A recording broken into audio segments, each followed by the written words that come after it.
Он как-то услышал, что сны рождаются из подавленных желаний, и ему как раз приснилась его покойная семья.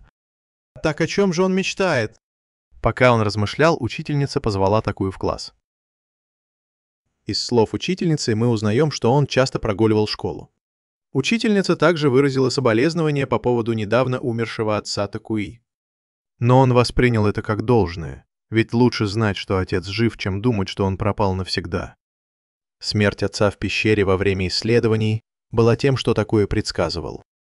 Помимо того, что учительница позвала Такую в класс, у нее была еще одна просьба.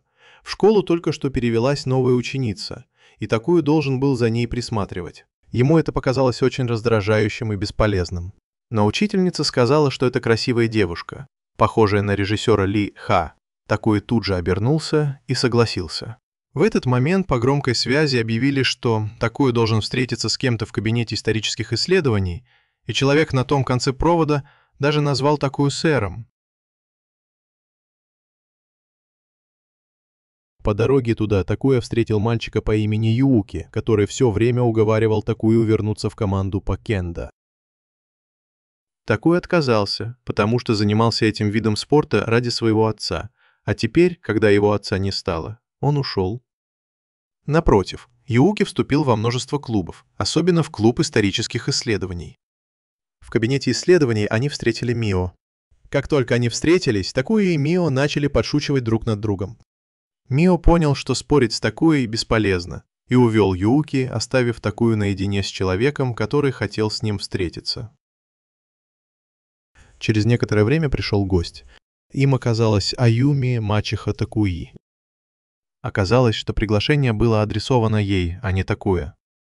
Они позвали мачеху Такуи, потому что в проекте по геотехническому строительству постоянно возникали проблемы из-за странных событий. После встречи она, вероятно, собиралась отправиться на осмотр пляжа.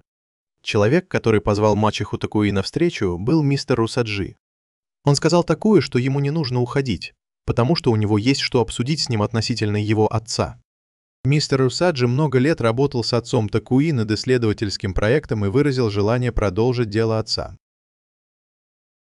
Он считал, что это будет данью уважения покойному.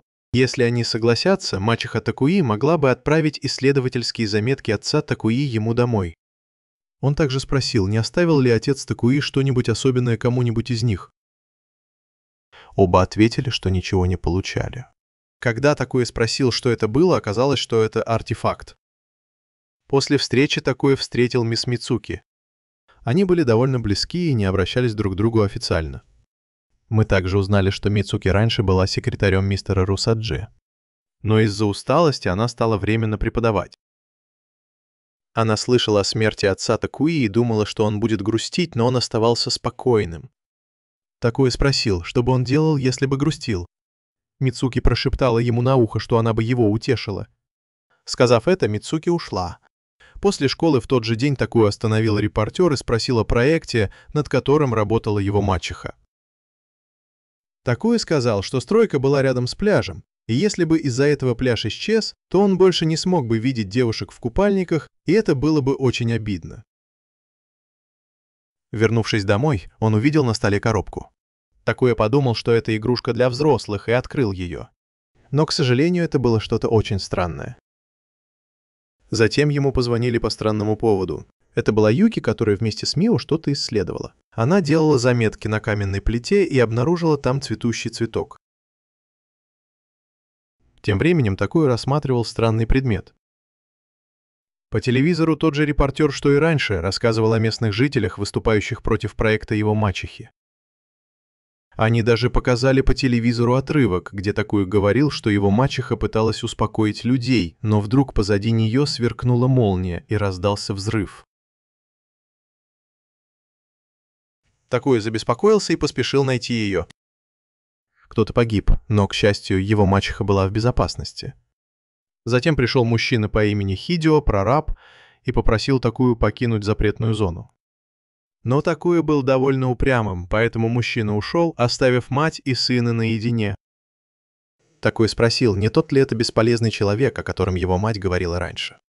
Затем мать сказала ему, чтобы он шел домой, потому что она не вернется сегодня ночью. Выйдя на улицу, чтобы взять велосипед, Такуя снова встретил Мио и Юки. Они говорили о том, что удар молнии был очень странным, когда они были на острове. Вдруг появилась девушка и предупредила, что это очень опасно, и посоветовала держаться подальше от этого места. На следующий день все с нетерпением ждали новую ученицу. Когда учительница привела ее, Такуя вдруг выбежал из класса и разделся догола, чтобы напугать их, но никто не испугался. Даже 10 пар штанов не спасли его от позора. Потом девочка представилась как Кана, и ее посадили за одну парту с Такуей. Кана без колебаний сказала Такуе, что он должен отговорить свою маму от продолжения строительства. Иначе случится ужасная катастрофа. После уроков Такуя пошел в кабинет к мистеру Разаджи, чтобы спросить про артефакт, но учитель был занят, и ему пришлось уйти. Вернувшись домой, он получил еще одну посылку. Открыв ее, он увидел книгу о теории строения параллельных миров и о том, как создать устройство для отражения. Когда он открыл книгу, то обнаружил страницу с рисунком, похожим на артефакт, который назывался устройством для отражения. Внизу посылки было письмо от отца Такуи. В письме говорилось, что он не умер, а просто исчез, и просил Такую собрать драгоценные камни и в ту же ночь отправиться в место под названием Кен Номисики, где его будут ждать. Недолго думая, он сел на велосипед и поехал. Он добрался до 2 скал, надеясь встретить отца, но вместо него нашел там без сознания светловолосую девушку.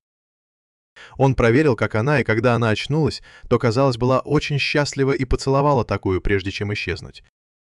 В этот момент за спиной Такуи появились его мачеха и мистер Русаджи. Учитель сказал, что все было предсказано его отцом.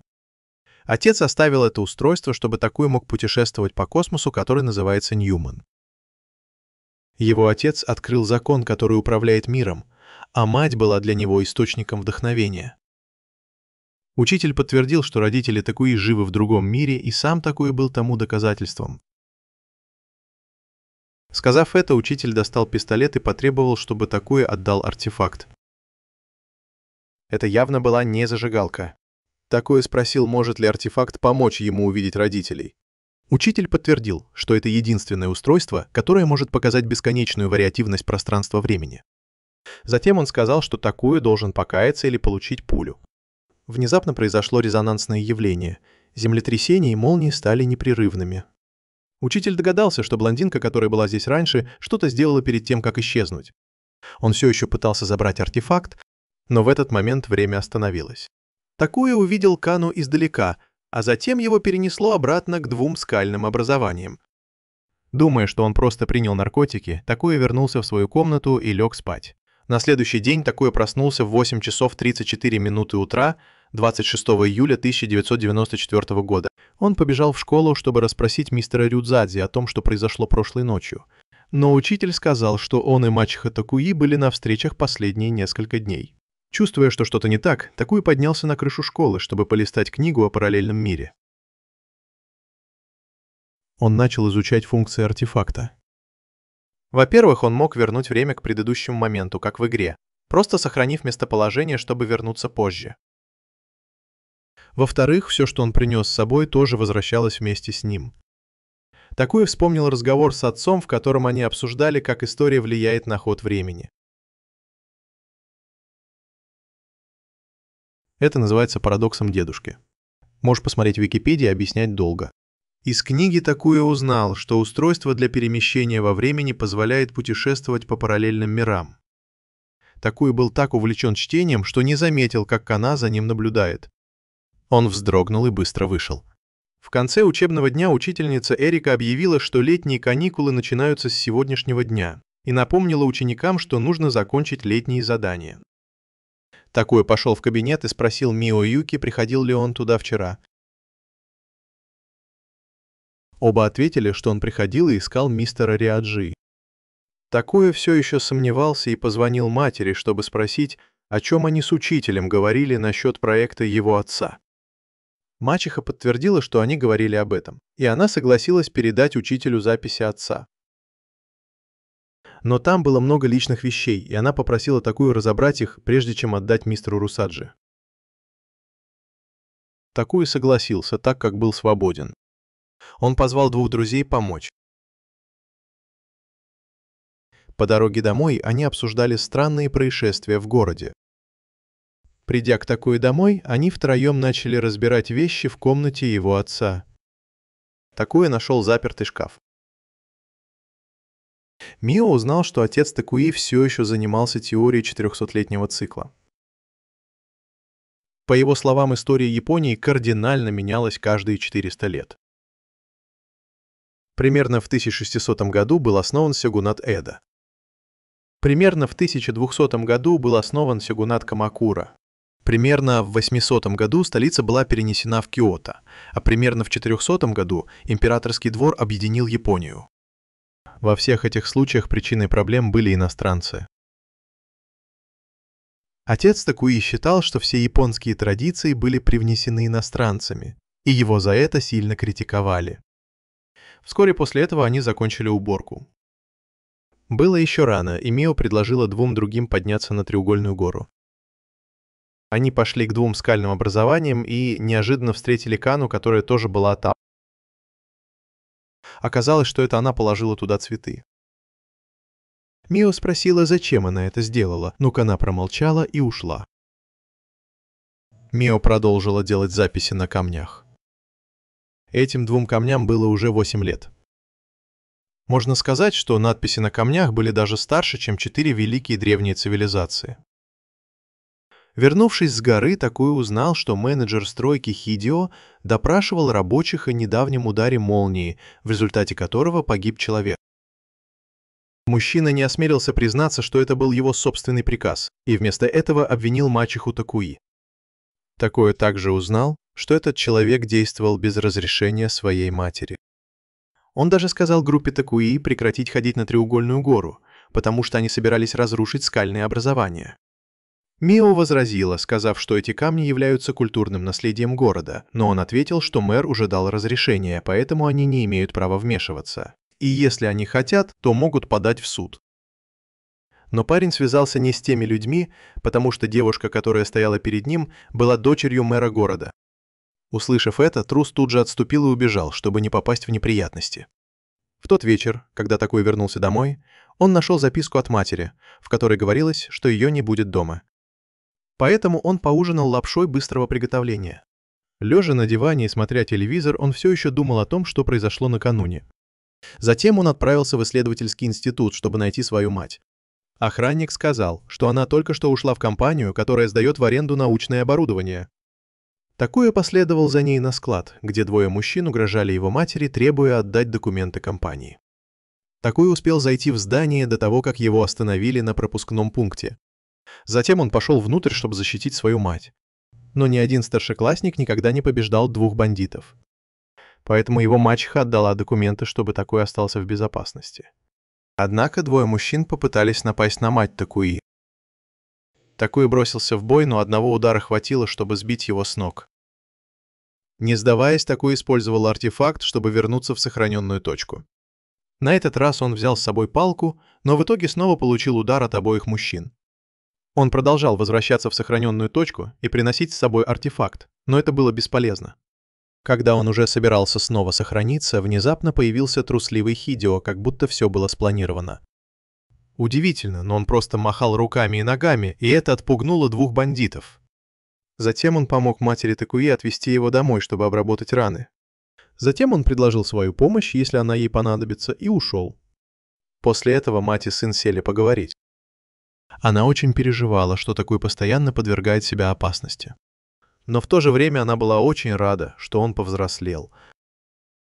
Однако она попросила его больше не совершать безрассудных поступков, ведь в их семье остались только они двое. На следующий день Такуи пошел в летнюю школу. Юки пришла, чтобы пригласить его в клуб. Но Такуи отказался, потому что все еще был в гипсе после падения с велосипеда. Он хотел прогулять урок и попросил Юки пойти вместо него, пока он все обдумает. Затем он пошел в медпункт и случайно встретил Кану и мисс Эрика. Он случайно увидел у Каны на шее кулон и вспомнил, что когда-то давно видел похожий у одного человека. Он подошел к ней и спросил про кулон. Кана сказала, что это не украшение, а пламя ее жизни. Затем она ушла. Мисурика сказала ему, что Мицуки его искала. На крыше Мицуки хотела спросить такую, что он собирается делать после окончания школы. Из их разговора мы узнали, что Мицуки любила отца Такуи, но он не отвечал ей взаимностью. Сейчас она занималась организацией исследований его отца. Она также сказала, что в последнее время мистер Русаджи ведет себя очень странно. Он стал более раздражительным, почти как другой человек.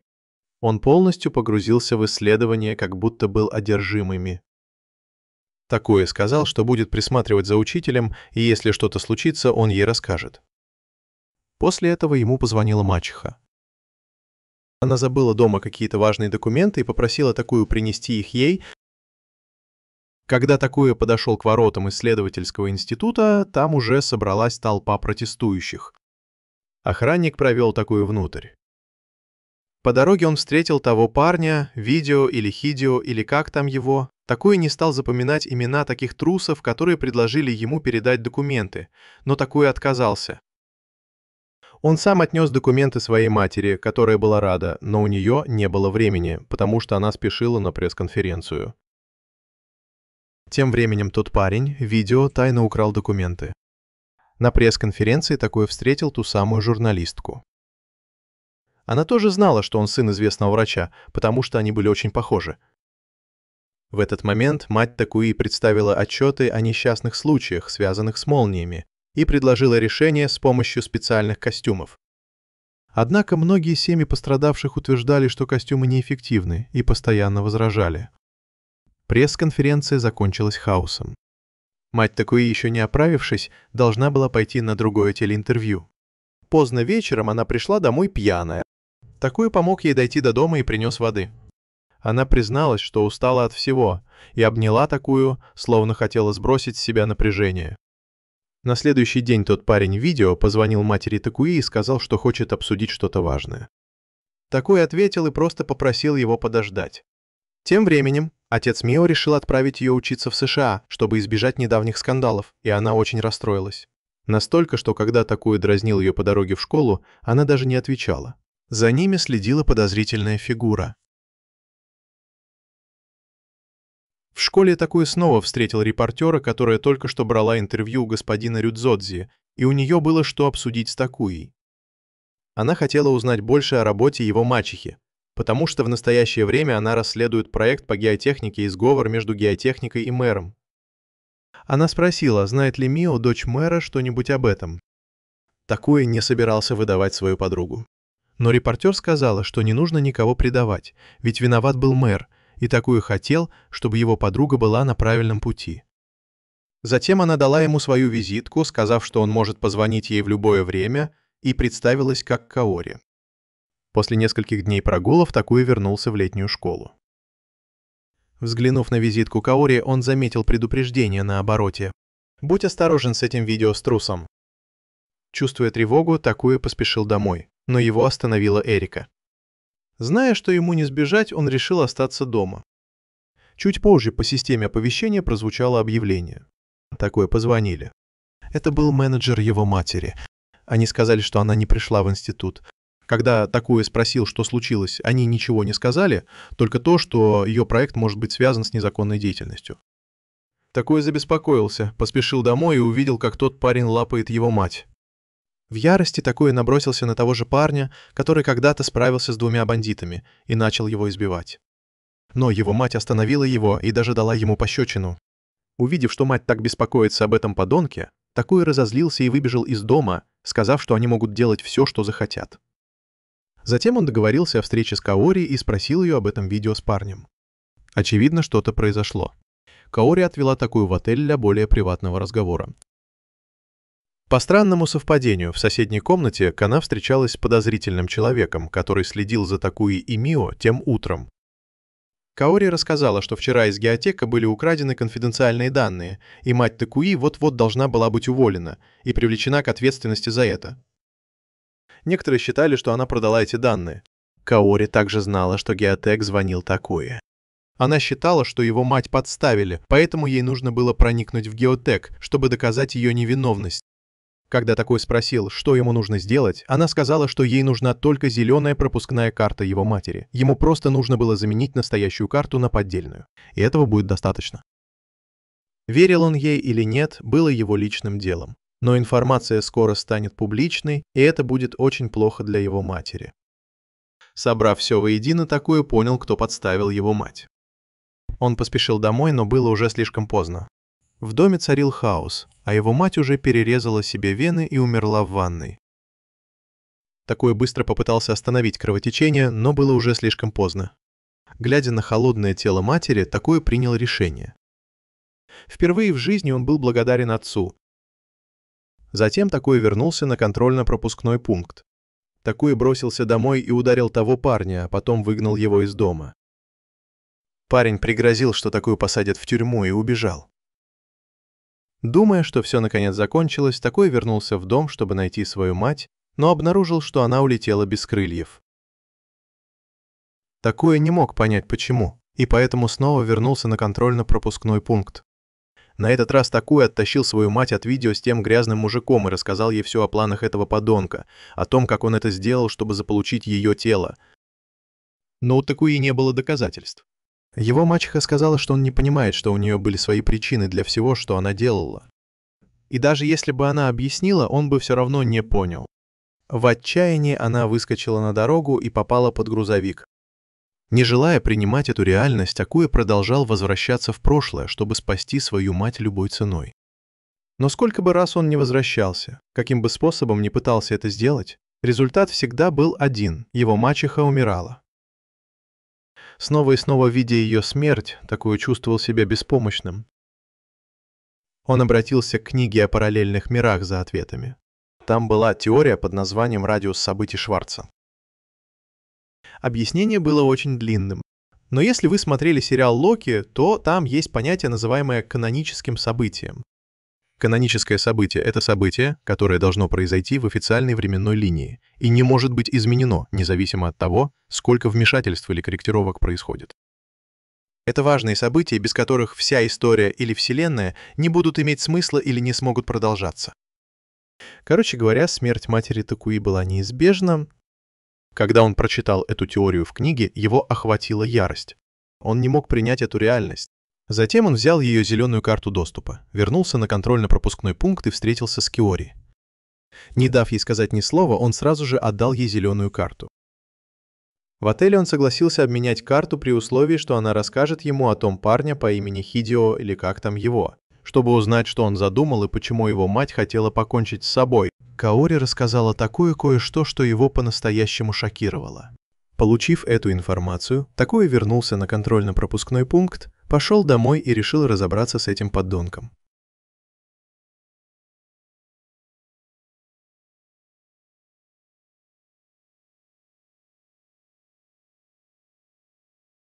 Но после стольких неудачных попыток спасти свою мать, Такуя стал умнее. Он выбросил пачку фотографий, которые сделала Каори, на которых Хидио был связан с якудза. Хидио запаниковал и убежал, не имея возможности отрицать это. Такуя погнался за ним, поклявшись посадить этого ублюдка в тюрьму, чтобы чернокожие парни внутри могли преподать ему урок. Но трус бежал слишком быстро, и Такуя не смог его догнать. К счастью, Каори пряталась в кустах неподалеку и ударила извращенца цветочным горшком по голове.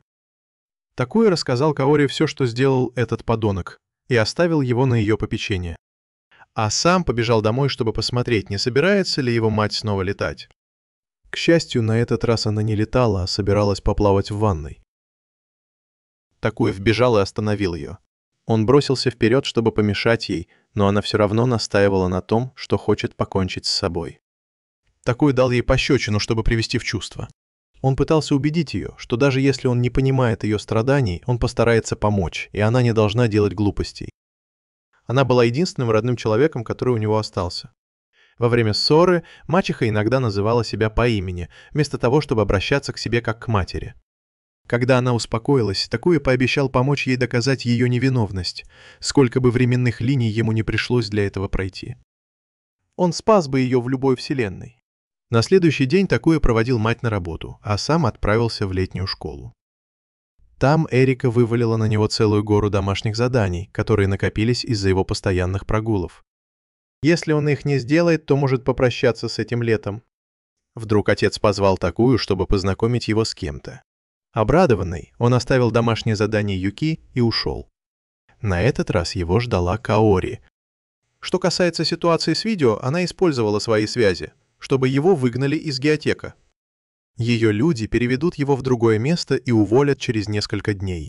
Хотя Такуя все еще был расстроен, что парня не посадили в тюрьму, у Каори был план, как сделать так, чтобы его мать больше никогда его не увидела. Такуя хотел знать, зачем Каори понадобилась зеленая карта для доступа в закрытую зону исследовательского центра. Каори сказала ему, что если он хочет знать, то должен стать ее напарником. Той ночью они начали свой план проникновения в исследовательский центр. Охрана была очень строгой, поэтому Такуя должен был войти через черный ход. А она, как репортер, могла войти через главный вход и открыть ему черный ход. Они успешно проникли в центр. В этот момент все собрались на совещание, чтобы решить, какие дисциплинарные меры применить к матери Такуи. Если бы они смогли пройти через эту дверь, Каори помогла бы ему доказать невиновность его матери. На всякий случай Такуя установил здесь пост охраны. Но войти они не могли, пока не сменится цвет сигнала на зеленый. Каори пошла в диспетчерскую, чтобы проверить. В комнате охраны девушка, которая уже помогала Такуя, открыла ему дверь. Внутри было много разных камней. Каори объяснила, что настоящая цель геотехники — добывать эти камни. Зачем? Он скоро узнает. Когда они спустились глубже, Такуя увидел новый вид светящегося минерала. Его мать назвала его Сайк. Это было то, что очень интересовало его отца. Впервые этот камень был добыт под треугольной горой. У него было необычное свойство. Он воздействовал на человеческий разум и генерировал огромную энергию. Некоторые люди даже считали его живым минералом. Но у него была одна слабость. Камни снаружи имели очень слабые молекулярные связи. Достаточно было просто контакта с воздухом, чтобы их свойства изменились. Поэтому камень нужно было кристаллизовать. Камень-психот был единственным образцом, и мачеха Такуи тоже занималась его кристаллизацией. Истинная цель видео заключалась в том, чтобы обвинить его мать в утечке конфиденциальных данных, а заодно украсть камень. Теперь они хотели сделать так, чтобы все выглядело так, будто камень украли и подставили этого ублюдка. Ради своей матери Такуя решительно уничтожил камеру хранения. Зазвучала сигнализация, и Такуя подумал, что у них получилось. Но внезапно Каори показала свое истинное лицо и напала на него. Оказалось, что они все это время работали вместе, чтобы свалить всю вину на Такую. Но это было неожиданно. Интуиция Такуи никогда не подводила. Он тут же вернулся на контрольно-пропускной пункт. Но даже после возвращения он не понимал, как ему быть с этими двумя. На этот раз он сделал то же, что и раньше, намеренно подставился под удар, чтобы спросить, почему они напали на него и его мать. Конечно, это было из-за того, что его мать уже была замешана в скандале, а теперь, когда ее сына обвинили в воровстве, она была обречена. Каори была шпионкой-капиталисткой, которая вымогала деньги у компаний, а потом раскрывала их в СМИ. А ее работодателем оказался кто-то из школы Такуи. Сказав это, они быстро ушли, пока не стало хуже. Но Такуя сказал им, что они слишком наивны. Он отдал им честь, но на самом деле это было радио, которое он стащил у заснувшего охранника. И угадайте что? Все, в чем они признались, было передано и записано. Их быстро арестовали. Благодаря Такуе его мать смогла продолжить свои исследования. Это отец Такуи и попросил ее изучить, как кристаллизовать психот. Его свечение исчезало при контакте с воздухом. Его отец был глубоко увлечен этим камнем и много писал о нем в своем дневнике. Изучив его мать подтвердила, что отец Такуи все еще очень любил свою биологическую мать. Вот почему он изучал этот камень. Внезапно Такуя почувствовал помехи. Его мачеха не удивилась и сказала, что, возможно, Такуя пора уходить. В дневнике его отца упоминались параллельные миры. Она не знала, из какого мира он пришел, но надеялась, что Такуя вернется туда, где ему действительно место. И вот так Такуя исчез. Он встретился со своим отцом, который сказал ему, что карма абсолютна и что это было исправлением хаоса. Казалось, что его не приняли там, и он вернется в исходную точку, чтобы начать все сначала, но с некоторыми изменениями. Почему он это знал? Потому что он жил рядом с деревом Вринда, которое управляло всеми событиями прошлого, настоящего и будущего. Напоследок он сказал, что карма управляет всем в жизни. И если такое хочет раскрыть ее секреты, ему нужно изучить историю.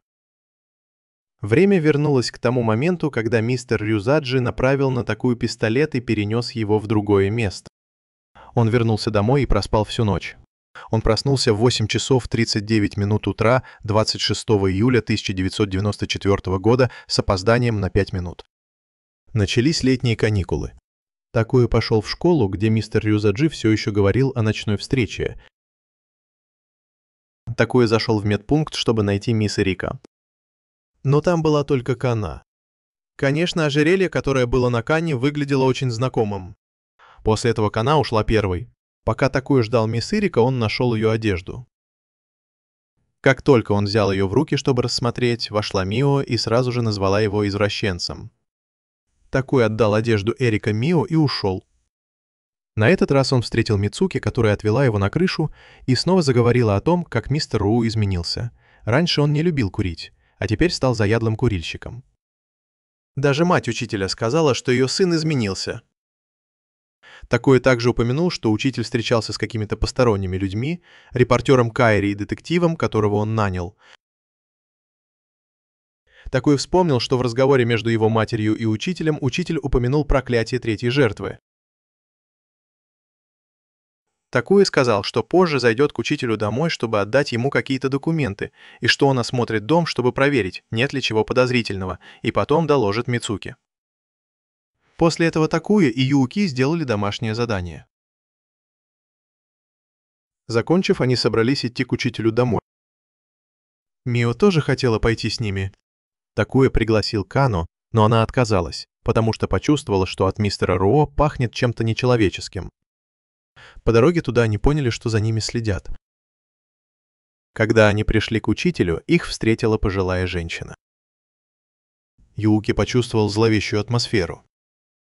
Он заметил старый склад, и, по словам женщины, особняк был построен 400 лет назад и с тех пор ремонтировался. Но выглядел он все равно запущенным, как будто склад вернулся из прошлого. Позже они узнали, что пожилая женщина была матерью учителя. Перед тем, как они вошли, она предупредила их, что ее сын, мистер Ру, больше не был ее сыном, он изменился. Затем они встретили мистера Ру. Дом был большим, но странно пустым из-за отсутствия мебели. Учитель сказал, что выбросил все, что не относилось к исследованиям. Затем он показал им гобелен, на котором были изображены люди, сгорающие на солнце, а на заднем плане было здание, похожее на европейскую церковь. Это еще больше подтверждало гипотезу отца Такуи. По правде говоря, учителю это не очень понравилось, но отца Такуи это заинтересовало, поэтому он оставил эту работу, потому что у его отца была необыкновенная интуиция. Мио и Юуки остались рисовать гобелен, а Такуя вышел поговорить с учителем наедине. Такуя спросил, над чем работали его отец и учитель. Учитель сказал, что это было долгое путешествие. Отец Такуи и Кодой были бывшими одноклассниками, у которых была одна цель — раскрыть скрытые исторические факты, которые никогда не были записаны в книгах. Со временем Кодой был исключен из научного сообщества. Учитель все еще был впечатлен теорией Кадая о 400-летнем цикле. Он пригласил Кадая в свой исследовательский институт. И Кодой выбрал Треугольную гору в качестве места для изучения теории 400-летнего цикла и древнего народа, называемого Такана Махара. Затем Кодой познакомился с физиком Юрикой. Они втроем горячо спорили. Юрика разрабатывала единую теорию, основанную на квантовой механике. Учитель сосредоточился на человеческой природе, а Коди выбрал бессмертие в качестве предмета своих исследований. Роль исследователей, по словам учителя, заключается в том, чтобы выдвигать гипотезы о необъяснимых явлениях, а затем доказывать эти гипотезы. Возвращаясь к вопросу, который задал Такуя в своих исследовательских заметках, профессор Юрика упоминал слепую женщину, живущую в уединении недалеко от Кен, Номисаки. У нее были золотистые волосы и белоснежная кожа. Ее звали Кеша, но позже ее имя изменили на Кейка. Другими словами, она была матерью Такуи. Благодаря своим исследованиям Кодэй сблизился с Кейко, и такое было результатом их союза. Хотя она была слепой, она очень поддерживала исследования Кодая. Когда он был маленьким и часто болел, она всегда заботилась о нем. Затем учитель спросил Такуя, не передал ли ему что-нибудь отец. Внезапно глаза учителя загорелись, и Такуя испугался. Учитель решил, что Такуя что-то получил, и потребовал, чтобы он отдал это. Такуя уже был готов потерять сознание, но он отчаянно воспользовался своим устройством, и, к счастью, Мио и Юки зашли как раз вовремя, и учитель остановился. Потом они втроем ушли. Позже они снова встретили мать учителя.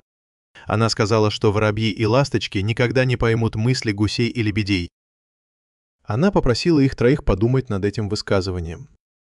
В ту ночь Мио действительно пыталась понять, что имела в виду мать мистера Ру, но ничего не нашла.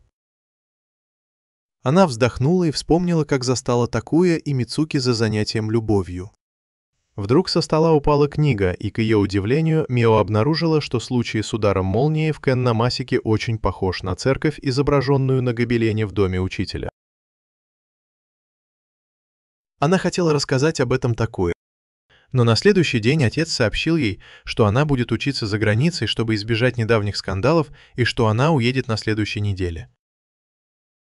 Тем временем Такуя снова встретил мисс Эрика по дороге в школу, и у него все еще звенело в голове от двойного гипноза мистера Ру.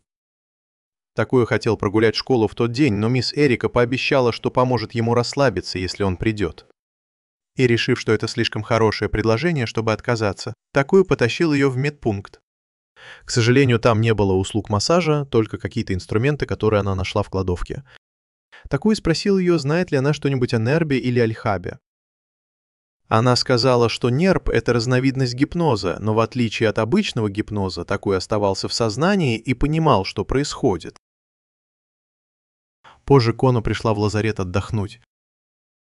После специального массажа Такуя поднялся на крышу и снова встретил Мицуки. Он вспомнил, что у нее тоже были головные боли, как и у него, поэтому, возможно, она тоже была загипнотизирована мистером Ру.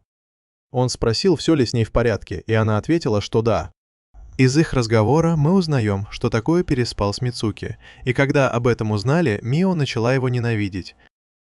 В любом случае, Такуя сказал, что если мистер Ру сделает что-то странное, он сообщит ей об этом. Как только Такуя вернулся в класс, Мио рассказала ему и Юки о сходстве между двумя горами и церковью на гобелене в доме мистера Ру. Она сказала, что они втроем вернутся на Треугольную гору, чтобы все расследовать. Она хотела раскрыть тайну за неделю, но не сказала Такуя и Юки, что скоро уедет. Затем начался урок. На этот раз тест был не таким, как раньше.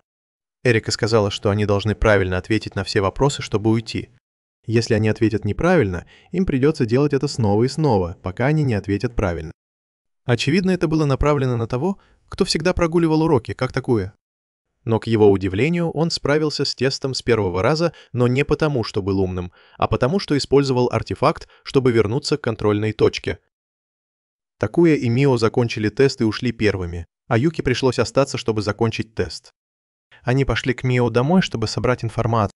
Мио принесла книгу «Наследие», написанную отцом Такуи, в которой рассказывается о народе Таканамахара.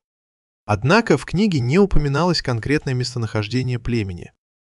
Читай внимательно, там была подсказка, указывающая на Треугольную гору. Надписи на двух камнях там были сделаны 8000 лет назад, и Мио предположила, что они были написаны Таканамахарой. Короче говоря, она была уверена, что на Треугольной горе что-то есть. Когда она уже собиралась уходить, ее отец неожиданно зашел проведать ее. Такуя в спешке позвал Мио и случайно увидел ее обнаженной. Ее крик встревожил ее отца, который тоже услышал голос мальчика. Затем отец Мио побежал за своим пистолетом.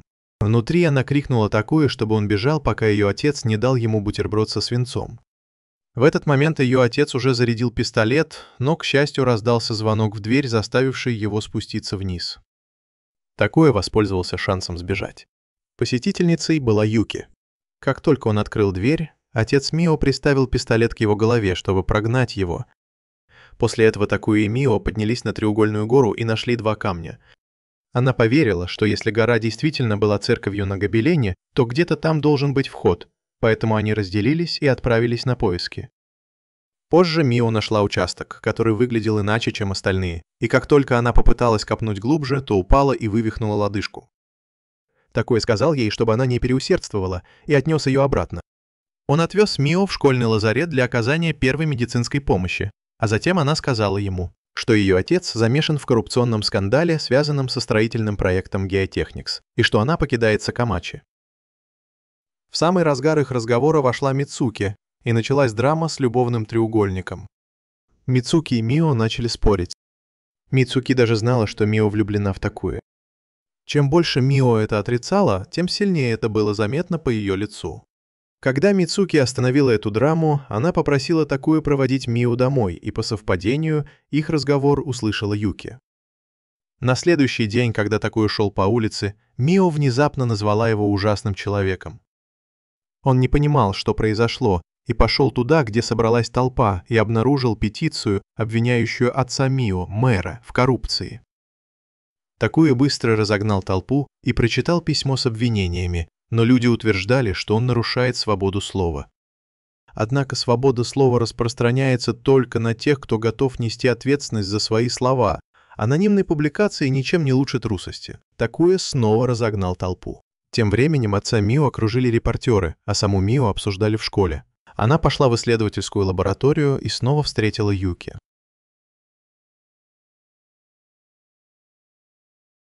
Он слышал об этом инциденте и сказал ей, что она может на него положиться. Такуи вошел снаружи, чтобы все объяснить Мио, но она проигнорировала его и ушла. Такуи начал подозревать Юки, но еще не был уверен. Он поднялся на крышу и рассказал обо всем Мицуки, хотя она ничем не могла ему помочь. Что касается Мио, то журналисты все еще осаждали ее дом, но она в своей комнате собиралась снова отправиться в горы. Она написала письмо отцу и ушла. Тем временем Такуи по пути в лазарет встретил Юки, которая куда-то шла. В больнице у Каны была температура, и за ней ухаживала Мисика. Увидев Такуи, Кана быстро ушла. Такуи и Мисика говорили об анонимном человеке, который слил информацию. Это было в новостях. Было объявлено, что отец Мио ушел с поста мэра, а городской совет решил прекратить поддержку проекта Geotech. Вернувшись домой, Такуи искал номер телефона Мио, чтобы позвонить ей, но первым ему позвонила мачеха. Она сказала, что задержится из-за проблем со спонсорами и что вопрос с семьями жертв молнии решен. Она также подтвердила, что в этой временной линии у нее нет никаких связей с отцом Мио. Однако она попросила Такуи присмотреть за Мио, сказав, что она не сделала ничего плохого и грехи родителей не должны передаваться детям. Она попросила его помочь Мио, если он сможет. Приняв ее слова близко к сердцу, Такуи решил не звонить, а пойти к Мио домой лично. Там он встретил журналистку Каори, которая снова пыталась выудить у него информацию о Мио, используя старый трюк. «Если ты мне что-нибудь дашь, я помогу тебе». Такуи не хотел отвечать, но тут пришла Юки и сказала, что Мио сбежала из дома. Она слышала это от слуг и нашла ее письмо. Подумав, что она не могла уйти далеко, они разделились и пошли искать. Такуи искал ее в школе, когда встретил Мицуки. Узнав, что случилось, она согласилась помочь. Как только Такуи ушел, у Мицуки снова заболела голова, но она быстро пришла в себя и тоже отправилась на поиски Мио. Пока они искали на пляже, Такуи встретил Кану и спросил ее о Мио. Она сказала ему, что Мио находится в опасной пещере на горе Треугольник. Такуи поспешил обратно, чтобы сообщить Юки и Мицуки, и они быстро собрались и пошли туда. Конечно же, они нашли пещеру, которую Мио вырыла рядом с двумя каменными плитами. Им нужно было найти ее до рассвета. Иначе полиция бы вмешалась, и все стало бы сложнее. Такуи решил пойти с Мицуки и сказал Юуки, чтобы тот остался снаружи. Но Юуки тоже захотел пойти с ними. После небольшого спора он наконец признался, что это он сообщил о пропаже отца Мио. Он глубоко сожалел о том, что сделал, и хотел извиниться перед Мио. Он очень любил ее и сделал это из ревности. Такуи в ярости ударил его кулаком в лицо, а потом сказал Юуки, что тот должен извиниться перед Мио, когда они ее найдут. Такуя и Юуки войдут внутрь, а Мицуки позвонит в полицию, если они не выйдут к утру. Перед тем, как войти, Такуя поставил метку, а потом они вошли внутрь. Удивительно, но Мио сама смогла вырыть такой огромный туннель. Такуя даже нашел подземную жилу. Пройдя дальше, они обнаружили дверь и, повозившись с ней некоторое время, смогли ее открыть. Внутри они увидели просторное помещение и даже скелет.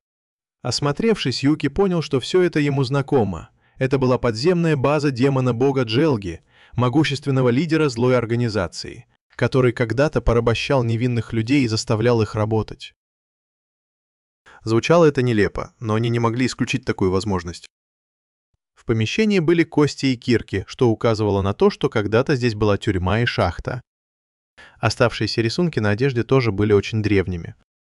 Продолжая поиски, они обнаружили дыру в стене, за которой был потайной ход. Внутри тоже были трупы, по-видимому, заключенных, а рядом с ними надписи, похожие на те, что были на двух каменных плитах. Недалеко лежал рюкзак Мио, возможно, она остановилась здесь, чтобы что-то записать, а потом заблудилась. Юуки запаниковал и бросился вглубь пещеры, но попал в ловушку. Такуя побежал за ним и спустился вниз. Там он увидел, что Юуки смертельно ранен ловушкой. Даже в таком состоянии Юуки сказал Такуя найти Мио и извиниться перед ней. Такуя попытался оказать первую помощь, но было уже поздно, Юуки умер. Не желая, чтобы его друг погиб вот так, Такуя вернулся на контрольно-пропускной пункт.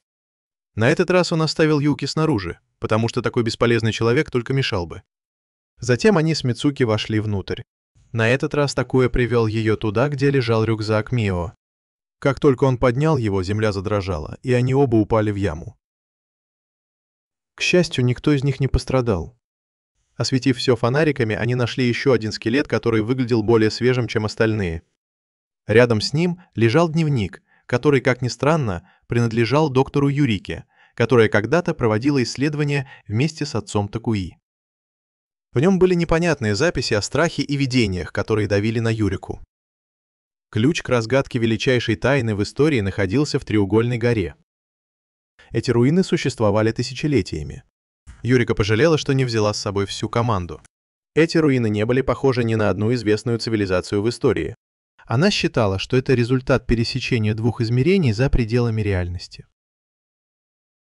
Согласно теории отца Такуи, такие пересечения измерений происходят раз в 400 лет. Например, народ Такана-Махара пришел из другой временной линии и когда-то пересекся с Японией, принеся с собой новую культуру.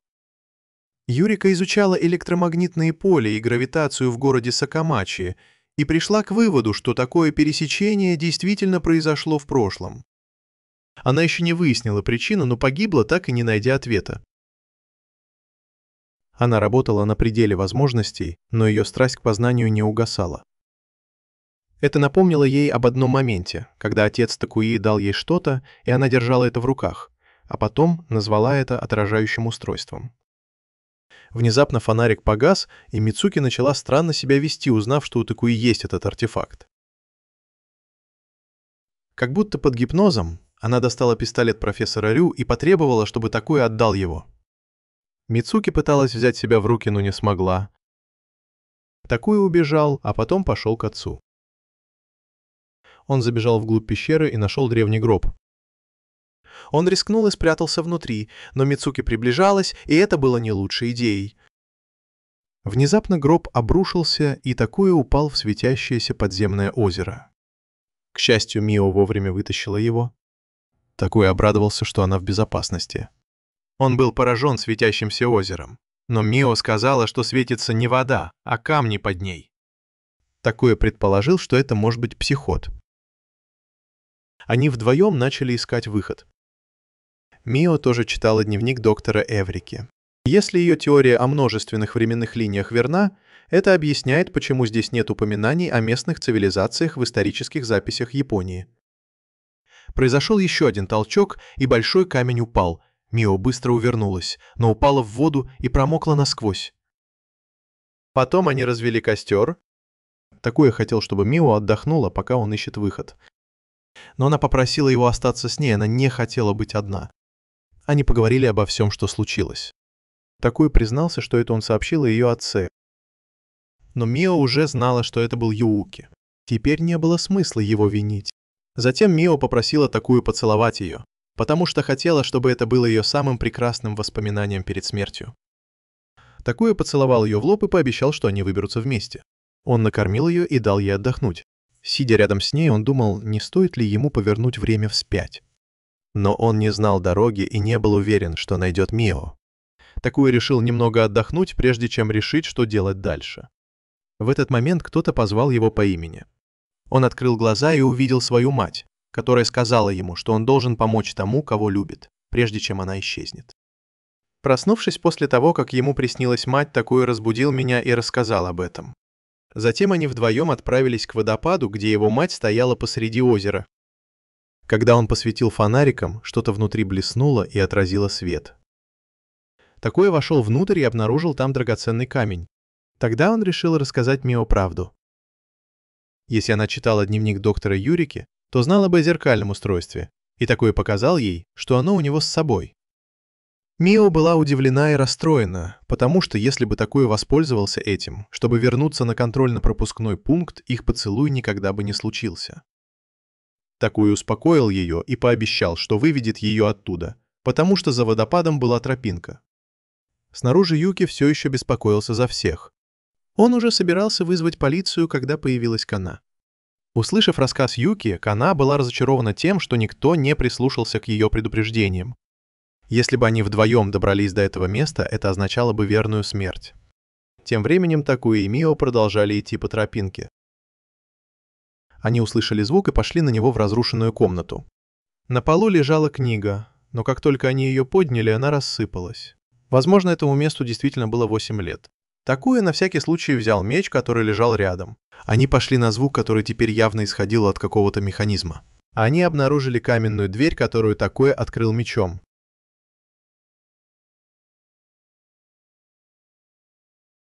Внутри была огромная древняя машина, которая, по оценке Мио, была здесь как минимум 100 лет. Снаружи Кана отчаянно пыталась остановить активацию машины, предупреждая, что если это произойдет, то погибнет много людей. Внутри горы Такуя и Мио снова встретили Мицуки. Из ее объяснений стало ясно, что эта башня была генератором молний, а значит снаружи, где сейчас солнечно, а Геотек начал раскопки и транспортировку. Попытка извлечь псицид из этого района приведет к активации машины и высвобождению молний. Вот что означал свет, который обжигал людей на гобелене. Мицуки давно знала о существовании устройства, но не знала, как попасть внутрь. К счастью, благодаря Такуя и Мио, она наконец нашла выход. Мицуки потребовала, чтобы Такуя отдал артефакт. Машина начала активироваться, выстреливая молниями и вызывая землетрясение в пещере. Такуя пытался привести Мицуки в чувство. После внутренней борьбы она смогла взять себя в руки, но она все еще была вынуждена подчиняться приказам профессора Рю. Не желая причинять вред ни ему, ни Такуя, она покончила с собой и ее раздавило падающими камнями. Такуя все еще был в шоке, а Мио убедила его использовать артефакт, чтобы вернуться к последнему сохранению. Она не хотела, чтобы Мицуки погибла как марионетка. Она хотела спасти ее, но Такуя все равно отказался возвращаться. Сначала он должен был вытащить Мио. Затем он вернулся к контрольной точке. Он разрубил машину мечом и вытащил Мио. Они оказались в каком-то колодце, и, к их удивлению, наверху были Кана и Юки, которые спускали веревку, чтобы их спасти. Еще более удивительным было то, что они оказались в особняке профессора Рю. Когда Такуя спросил, откуда они узнали, Кана просто ответила, что ей кто-то сообщил. Юки извинился перед Мио, признав свои ошибки, и она его простила. В этот момент Такуя снова потерял ориентацию. Эта временная линия, похоже, тоже его не принимала. Кана тоже знала о хаотичных изменениях во временных линиях. Хотя Мицуки не удалось спасти в этой временной линии, Такуя пообещал Мио, что спасет ее в другой. Сказав это, Такуя снова исчез. Затем он снова встретился со своим отцом. Такуя потребовал объяснений, что это за устройство и что на самом деле нужно этому ублюдку Рюзадзи. Он собирался записать все, что знал о Рюзодзе, но на середине понял, что Рюзодзе, возможно, даже не человек, а что-то совсем другое. И такую, в конце концов, это поймет. В третий раз, когда он попал в прошлое, после перемещения, Такуя не пошел сразу домой, а отправился в телефонную будку и позвонил Мицуки, чтобы убедиться, что с ней все в порядке. Наконец-то он вздохнул с облегчением. На этот раз он решил, что его цель — спасти Мицуки и выяснить, что задумал Рюзадзи. На следующий день, 26 июля 1994 года, Такуя позвонил Юки и спросил, знает ли он что-нибудь о профессоре Рю. В ходе разговора Такуя смог кое-что выяснить. Во-первых, старик был одержим проклятиями, и когда он переехал в тот большой особняк, в городе ходили слухи о проклятии. Такуя не хотел напрямую с ним сталкиваться, особенно если старик снова решит использовать свой гипноз. Он вспомнил, что Эрика что-то об этом знала, поэтому он пошел к ней. Он отправился в лазарет, чтобы найти ее. Но там никого не было, только ее одежда. Такуя подошел и понюхал ее. Она была еще теплой, значит, Эрика только что ее сняла. Он огляделся и увидел, что она спит под кроватью. Это напомнило ему, как Рю тоже спал на полу. Пока Эрика спала, она все время бормотала, что ей жарко, и называла имя Абель, умоляя его не оставлять ее. Такуя забеспокоился и позвал ее, чтобы разбудить. Эрика приняла его за Абеля и сразу же обняла. Через некоторое время, когда она наконец пришла в себя, она закричала. Мио и Юки, услышав шум, вбежали в комнату и увидели, что они оба в растрепанном виде. В тот момент, даже если бы он 10 раз прыгнул в желтую реку, это не смыло бы его вину. Мио сильно отругал его, хотя Эрика объяснила, что это было недоразумение. В другом месте Каори предположительно брала интервью у Рю, но на самом деле ему нужно было, чтобы она что-то достала, и он был готов на все, чтобы это получить. В лазарете Такуя спросил Юки, что у него в руках, и Юки сказал, что это сборник всего, что связано с проклятиями. Это звучало интересно, так что они все вместе посмотрели видео. В нем не было ничего особенного, но одно выделялось. Все проклятия исходили из дома Рю, хотя об этом прямо не говорилось. Однако у Юки было еще много кассет, и они решили смотреть их постепенно. Пока они смотрели, Мицуки пришла за Такуей, и они вдвоем поднялись на крышу, чтобы снова поговорить. Речь шла о том, как изменился мистер Рю. Такуя спросил Мицуки, болит ли у нее голова, когда она рядом с ним, и она подтвердила, что так и есть. Это означало, что Рю, возможно, использовал на ней НРП. Такуя спросил, когда Рю начал странно себя вести, и узнал, что это было 2 месяца назад, когда проклятие начало распространяться. Затем Мицуки ушла, потому что у нее были дела с Рю. Такуя сделал вид, что уходит, но на самом деле последовал за ними в исследовательскую лабораторию. Он первым вошел внутрь, чтобы найти укрытие, и по совпадению там пряталась Эрика. Они вместе подслушали разговор Мицуки и Рю. Мицуки прямо сказала Рю, что он изменился, но он начал манипулировать ею в ответ, утверждая, что это она изменилась, а он остался прежним. Он постоянно сбивал ее с толку, а потом поцеловал. Такуя не мог этого видеть, поэтому попытался подойти ближе. Эрика, став свидетельницей происходящего, сказала Такуя, чтобы он забыл о Мицуки, потому что она скоро исчезнет. После того, как они ушли, Такуя и Эрика тоже вышли. Она сказала ему, чтобы он встретил ее в кафе после школы, и ушла. В тот же день после школы Такуя столкнулся с Каной. Рю и Мицуки только что прошли мимо. Кана сказала, что Рю очень хитрый и пытается украсть ее ожерелье. После этого Такуя пошел в кафе. Там он случайно увидел Рю и Каори из газеты. А Эрика тоже была там, но в гриме. Они обменялись информацией. Эрика начала подозревать Такую, потому что он, казалось, знал слишком много. Как будто все повторялось. Затем они отправились проверить особняк Рю. Эрика ворвалась внутрь. Мать Рю сказала, что расскажет ей кое-что о нем. Старуха выглядела не в себе, но на самом деле притворялась, чтобы ее не трогали. Вероятно, она узнала секрет директора. Они вдвоем отправились в старый сарай и зашли внутрь. Там они обнаружили ужасную вещь. Мать Рю была убита. Услышав звук машины, они поняли, что преступник был где-то рядом. Эрика выбежала, чтобы догнать его. Внезапно машина врезалась в столб. К их удивлению, это была Мицуки. Они быстро отвезли ее в школу, чтобы оказать помощь. После оказания первой помощи Эрика вернулась в сарай, чтобы осмотреть тело. Такуя спросил, почему она расследует дело Рю. Но она ответила, что он скоро сам все узнает, и это может отличаться от других параллельных миров. Через некоторое время Мицуки пришла в себя. Такуя не сказал ей правду, а только сказал, что она попала в аварию. Но когда он пошел за лекарством, она внезапно напала на него. Похоже, Мицуки все еще была под гипнозом. Перед тем, как потерять сознание, Такуя успел спасти чекпоинт. Когда он очнулся, то обнаружил, что связан, а перед ним стоят Рю и Мицуки. Ситуация ухудшилась, когда на Эрику тоже напали. Из разговора с Рю Такуя узнал, что Эрика и Рю были знакомы раньше. Рю думал, что после смерти Абеля он будет в безопасности, но кто бы мог подумать, что Эрика продолжит его преследовать. Получив полезную информацию, Такуя вернулся к предыдущему чекпоинту, на этот раз стараясь не попасться. Он также пытался убедить Мицуки, но безуспешно.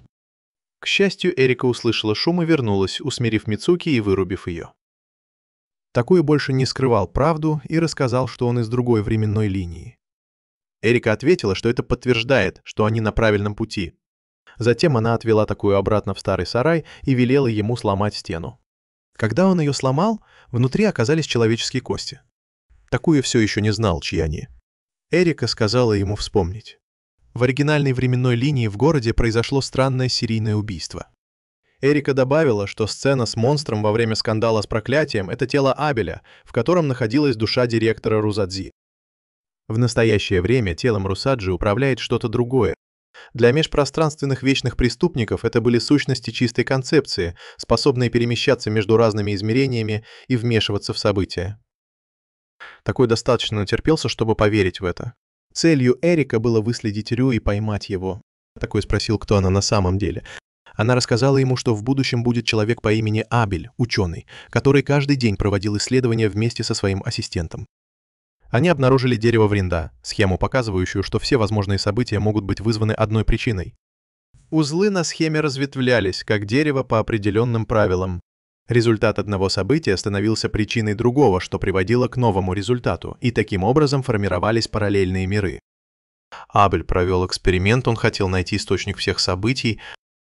Несмотря на предупреждение, он настоял на своем. Но во время эксперимента на него напал межпространственный вечный преступник. Он завладел его телом и сбежал в параллельный мир, где сейчас находились Такуя и Эрика. В конце концов, он переместился из тела Абеля в тело Русаджи. Хотя тело Абеля разложилось, его душа все еще блуждала в пространстве событий. Войдя в особняк, Эрика провела Такую через потайной ход за ковром. Чем глубже они заходили, тем сильнее становился резонанс от артефакта. В конце концов, они добрались до устройства, позволяющего перемещаться между измерениями. Оно было похоже на артефакт, которым владел Такуя. Судя по его состоянию, оно было повреждено после того, как попало сюда. Вот почему Рю подошел к Такую, чтобы забрать у него артефакт. В этот момент появился и Рю, но он назвал все, что сказала Эрика, чушью. Не было смысла спорить. Эрика нашла скелет Эйбела, и этого было достаточно, чтобы обвинить его. Она приготовилась к бою. Они начали стрелять друг в друга. Эрика целилась прямо в голову Рю, но он не умер. Для чистой концептуальной сущности тела было всего лишь сосудом, но всему есть предел. Эрика бросилась вперед и выбила пистолет из рук Рю. Но ее саму подстрелила Мицуки. Никто не обращал на это внимания. Такуя выбежал, схватил пистолет и выстрелил Рю в сердце. Рю выстрелил в ответ, но Мицуки заслонила Такую и приняла удар на себя. Рю быстро убежал, а Эрика погналась за ним. Мицуки была счастлива, что Такуя в безопасности. Она действительно любила его. Возможно, это было все, что она могла сказать. Затем она отдала ему второй драгоценный камень, прежде чем умерла. Такуя хотел вернуться и спасти Мицуки. Но Эрика сказала, что ее смерть была неизбежна и ее нельзя было изменить. Даже если бы она выжила в этот раз, она все равно умерла бы каким-то другим образом.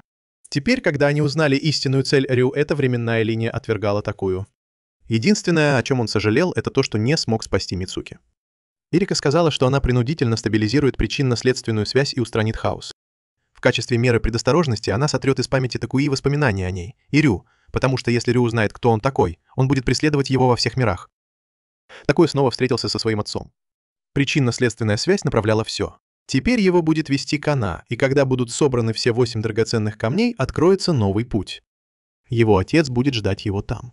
Такуя продолжил свое путешествие с 7 драгоценными камнями, хранящимися в артефакте. 26 июля 1994 года он отправился на встречу с Каной. По словам его отца, история Такуи уже была записана на древе Вринды. Создавать историю означало проходить через бесчисленные возможности. Каждое его действие имело смысл. Каждое событие, подчиняющееся законам причинно-следственной связи, соответствовало своему набору правил, и все они текли как река. Даже само время не могло нарушить это правило. Так считал его отец, пока не узнал об их существовании. Времени оставалось мало, и он хотел как можно скорее увидеть Такую. Этот момент был предопределен ходом событий и законами причинно-следственной связи. Если слово «причинно-следственная связь» звучит недостаточно поэтично, то можно назвать это судьбой. Вернувшись в школу, Такуя начал сближаться с Каной, потому что они еще не были близки. После уроков он ходил за ней по пятам, расспрашивая о ее интересах. Как обычно, Кана пошла в медпункт, потому что у Эрика снова поднялась температура, но Эрика там не было. Кана была очень измотана. Не найдя другого выхода, Такуя уложил ее на кровать. Из-за того, что она вся вспотела, Такуя пришлось ее раздеть, чтобы вытереть. И тут он заметил очень знакомый браслет. Позже, когда Кана проснулась, Такуя уже закончил. В этот момент вернулась Эрика, и по совпадению ей нужно было обсудить что-то с ними обоими. В комнате исследовательского клуба Мио из любопытства спросил Юки, знает ли он что-нибудь о Кане, но тот ничего не знал. Однако кто-то из клуба Кенда тоже перевелся из старой школы Каны, поэтому Юки сказал, что спросит об этом у него, когда представится возможность. В этот момент в клубную комнату пришел Такуя и даже привел с собой Кану, чтобы она присоединилась к историческому исследовательскому клубу. Кана посмотрела на модель, которую сделали Мио и Юки. Хотя модель была очень подробной, она сказала, что она не соответствует реальности. Мио настаивала, что они сделали все точно по фотографии. Но Кана сказала, что фотография была сделана 10 лет назад. За это время на треугольном острове произошло множество землетрясений и эрозий, поэтому он неизбежно изменился. Чтобы не дать двум девушкам снова начать спорить, Такуя предложил им пойти туда и сделать новые фотографии. Собрав все необходимые материалы, они отправились обратно. Юки должна была проводить Мио домой, а Такуя Кану. Когда они добрались до ее квартиры, Такуя узнал, что она живет одна. Внезапно к ним подошел пьяный мужчина и попытался пристать к Такуя. Судя по его речи, он, вероятно, приходил уже не в первый раз. Такуя был раздражен и испытывал отвращение. Такуя уже собирался ударить его, но Кана затащила его внутрь. Когда они подошли к двери ее квартиры, Кана упала в обморок от усталости. Он занес ее внутрь. Ее дом был довольно простым, и Такуя заметил, что она купила много алкоголя. Когда у Каны спала температура, она пошла принять ванну. Пока Кана переодевалась, Такуя случайно обнаружил, что его отец перевел ей деньги перед исчезновением. Поняв, что она знает довольно много, например, о параллельных мирах или исправлении хаоса, Такуя решил поговорить с ней. Кана призналась, что знает, но сказала, что пока не может рассказать ему все. Когда придет время, она все объяснит. Было уже поздно, и Такуя собрался уходить. Но у ворот он снова встретил того извращенца. Обеспокоенный состоянием Каны, Такуя решил остаться у нее на ночь. В темноте он спросил Кану, жив ли еще его отец. Кана ответила утвердительно. В прошлом Такуя поссорился с отцом, когда тот женился на его мачехе. Отец также рассказал ему, что его родная мать Кейко умерла. Это была правда, но не вся правда. История — это не просто запись прошлых событий. Прежде чем он успел услышать все, что хотел сказать отец, Такуя проснулся. Кана уже приготовила ему завтрак. Поев, они отправились в школу. В клубе, поскольку модель была уже готова, всем стало немного скучно. Такуя хотел пойти на пляж, но из-за строительства дороги туда было не попасть. Тогда Мио сказала, что у ее семьи есть частный пляж, и если они захотят, она может попросить отца разрешить им туда пойти. Такуя пригласила Кану. Сначала она отказалась из-за своего слабого здоровья, но в итоге они втроем ее уговорили. На следующий день они отправились на пляж Мио. Ожидая на станции пересадки на следующий поезд, они снова увидели того извращенца, который следил за Каной. Такуя придумал план, как от него избавиться. Он зашел в туалет, заманив мужчину за собой. Пока они шли, мужчина сказал, что знает, как Такуя может встретиться с отцом. Но Такуя не обратил на это внимания и убежал. Мужчина поспешил за ним. Увидев Кану в поезде, он сразу же сел в вагон, но слишком поздно понял, что это была уловка. Его обманула группа ребят, и теперь он застрял в поезде, который никогда не остановится. Позаботившись об этой проблеме, ребята продолжили путь. После долгой поездки они наконец добрались до семейного курорта Мио. На всякий случай, если извращенец снова появится, Такуи установил на этом месте точку сохранения. Потом все переоделись в купальники. Сцена на пляже была очень горячей, я посмотрю ее вместо тебя. В общем, они отлично провели время вместе. Кана постепенно начала открываться. К вечеру все вместе начали жарить мясо на гриле. Вдруг Кана заметила, что ее ожерелье, которое она сняла перед купанием, пропало. Юки тоже сказала, что мясо, которое они собирались жарить, исчезло. Когда все зашли в дом, они увидели, что там полный беспорядок. Артефакт Такуи тоже пропал. Подозревая, что это дело рук извращенца, Такуя и Юки пошли проверить. Они услышали шум в подвале, но нашли там только бродячую собаку, может быть, это она была виновата. Собака носилась по дому, опрокинула гриль с углями на фейерверке и убежала. Их пляжный отдых превратился в полный хаос. Юки особенно расстроилась из-за испорченного мяса. Такуя хотел загрузить сохранение с точки, но передумал, решив, что такие веселые приключения — это часть юности. Ночью Юки приснился сон, и она приняла член Такуи за сосиску и укусила его. На следующий день все вернулись домой. Такуя проводил Кану домой, а Юки и Мио пошли своей дорогой. По дороге у Каны внезапно поднялась температура, и она потеряла сознание. Такуя быстро отвез ее домой. К счастью, у него с собой было лекарство от температуры, которое дала ему мама. Когда Кана почувствовала себя лучше, Такуя выключил свет, чтобы она отдохнула. Он проверил историю транзакций, связанных с деньгами, которые его отец отправлял Кане, и неожиданно обнаружил ее фотографию с семьей. Она улыбалась, и на заднем плане виднелись 3 валуна. Такуя заподозрил неладное и на следующий день отправился в исследовательскую лабораторию, чтобы узнать историю этих валунов. Оказалось, что 3-й валун передвинули в 1945 году. Такуя начал строить теорию о том, что кто-то никогда не стареет. В этот момент вернулся Юки, который проявлял фотографии, сделанные на треугольном острове. Он упомянул, что видел, как извращенец заходил в подозрительную гостиницу. Оказалось, что парень договорился о встрече с Каной там. Она сказала ему, что это будет их последняя встреча. Мужчина решил, что она влюблена в Такую, и согласился оставить ее в покое, если она скажет, где находится отец Такуи. В противном случае он сделает так, что она больше не сможет ходить в школу. В этот напряженный момент вмешался полицейский и заставил мужчину уйти. Тем временем Такуя, изучая историю треугольного острова, встретил Эрика. Они пошли в медпункт, чтобы поговорить о Канне. Эрика сказала, что состояние Канны очень странное, и попросила Такую присмотреть за ней. Еще кое-что было необычным в школьных записях Канны.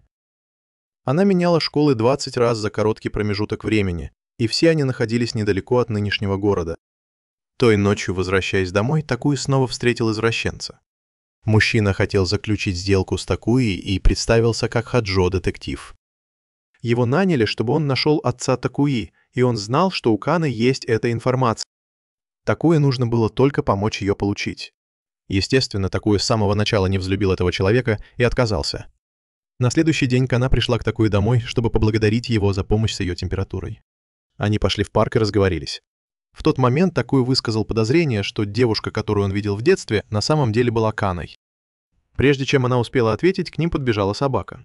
Кана сказала, что иногда ей хотелось бы быть собакой, чтобы не сталкиваться с гневом, беспокойством, грустью или одиночеством. Она слишком много пережила из-за предательства и ненависти. Желая лучше ее понять, Такуя предложил стать друзьями, но она сказала, что он жестокий, и ушла. Такуя пошел домой и по дороге снова встретил Хаджо.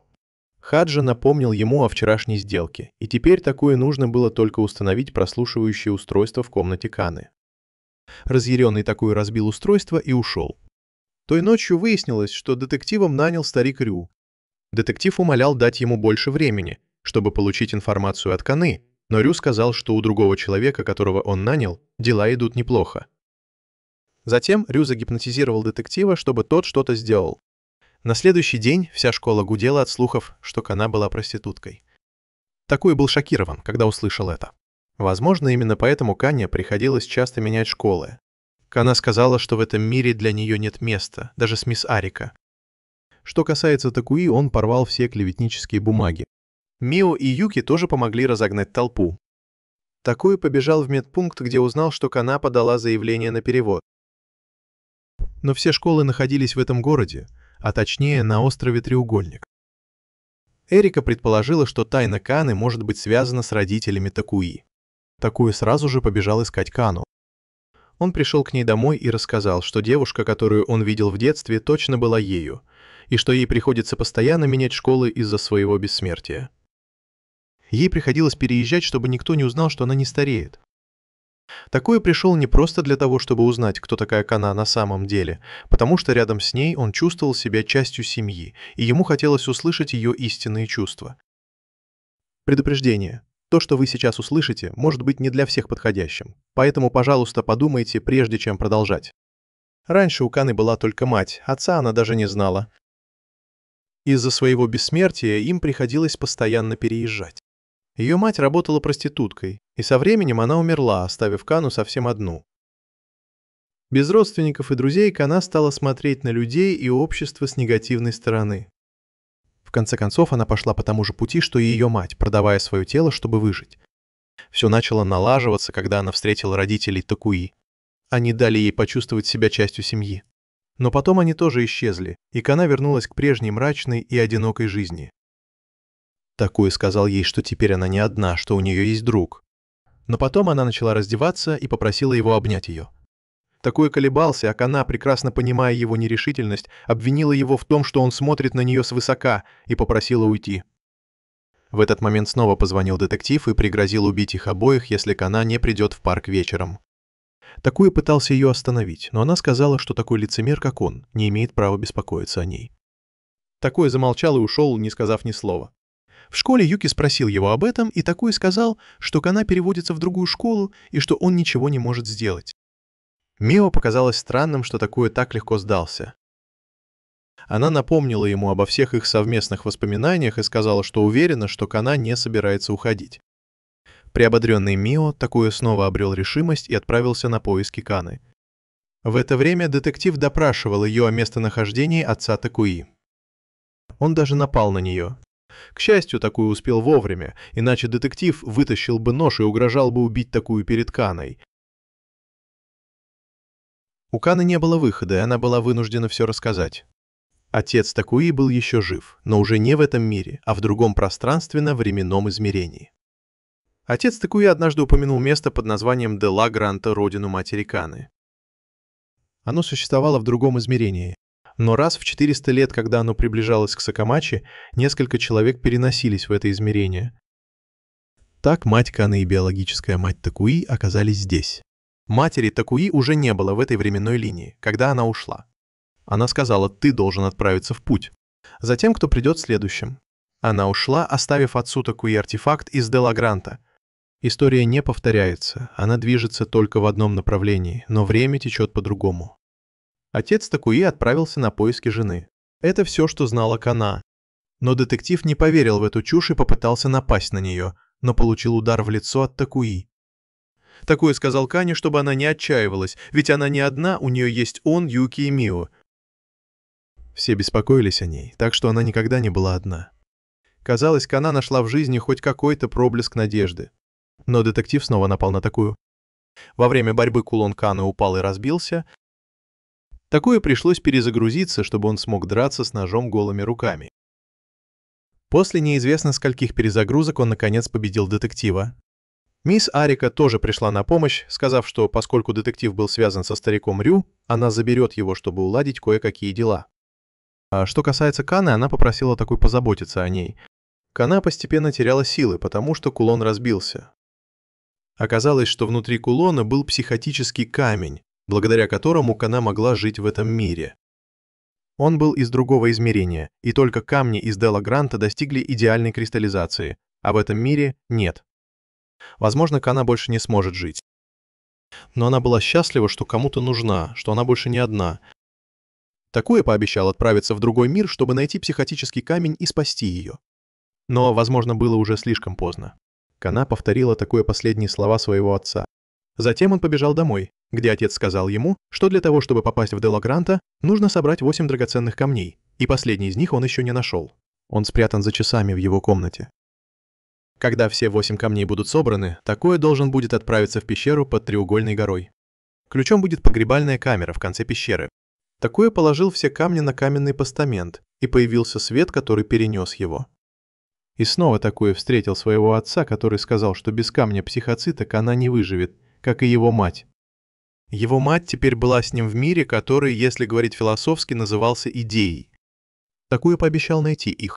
Отец дал ему последний урок перед тем, как отправить его, сказав, что время не имеет значения. Наконец, Такуя попал в мир под названием Делла Гранта. Теперь он изо всех сил пытался выжить, не говоря уже о том, чтобы найти камень психоцит. В мгновение ока прошло много лет, а он все еще был заперт в этом лесу. Он не мог использовать артефакт, потому что это было единственное, что могло вернуть его в его родной мир. Он спас Кану в тот момент, когда она была на грани смерти. Однажды, во время патрулирования, Такуя увидел, как на девушку напал демон с лицом летучей мыши. Он бросился спасать ее, но девушка не могла говорить или понимать, что ей говорит Такуя. Тем не менее, тот факт, что рядом был еще один человек, давал ему надежду. Он написал алфавит и начал читать каждую букву вслух, если девушка реагировала, он понимал это. Только после полудня Такуя узнал, что ее зовут Сейлс. Она не знала, откуда он Сакамачи или Сайки для нее ничего не значили. Оказалось, что она тоже заблудилась, они решили идти вместе. Выйдя из леса, они увидели перед собой пустыню. Такуя не решался идти дальше, но Салис потянула его за рубашку и указала на дом вдалеке.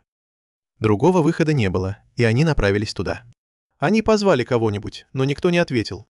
Войдя внутрь, они поняли, что там никого нет. Но отсутствие пыли на мебели говорило о том, что кто-то здесь живет. Такуя пошел дальше, чтобы проверить, и вдруг увидел девушку, которая целилась в него мечом. Думая, что он враг, она попыталась напасть, но вскоре упала. Позже она очнулась в постели. Когда она поняла, что у них нет злых намерений, она представилась Алией, рыцарем, охраняющим границу по приказу императора. Граница была местом, отделяющим Делла Гранда от остального мира, и Алии было поручено уничтожать монстров, которые появлялись там. Такуя спросил ее о камне психотипа, но, к сожалению, она никогда о нем не слышала, или, возможно, в этом мире он назывался по-другому.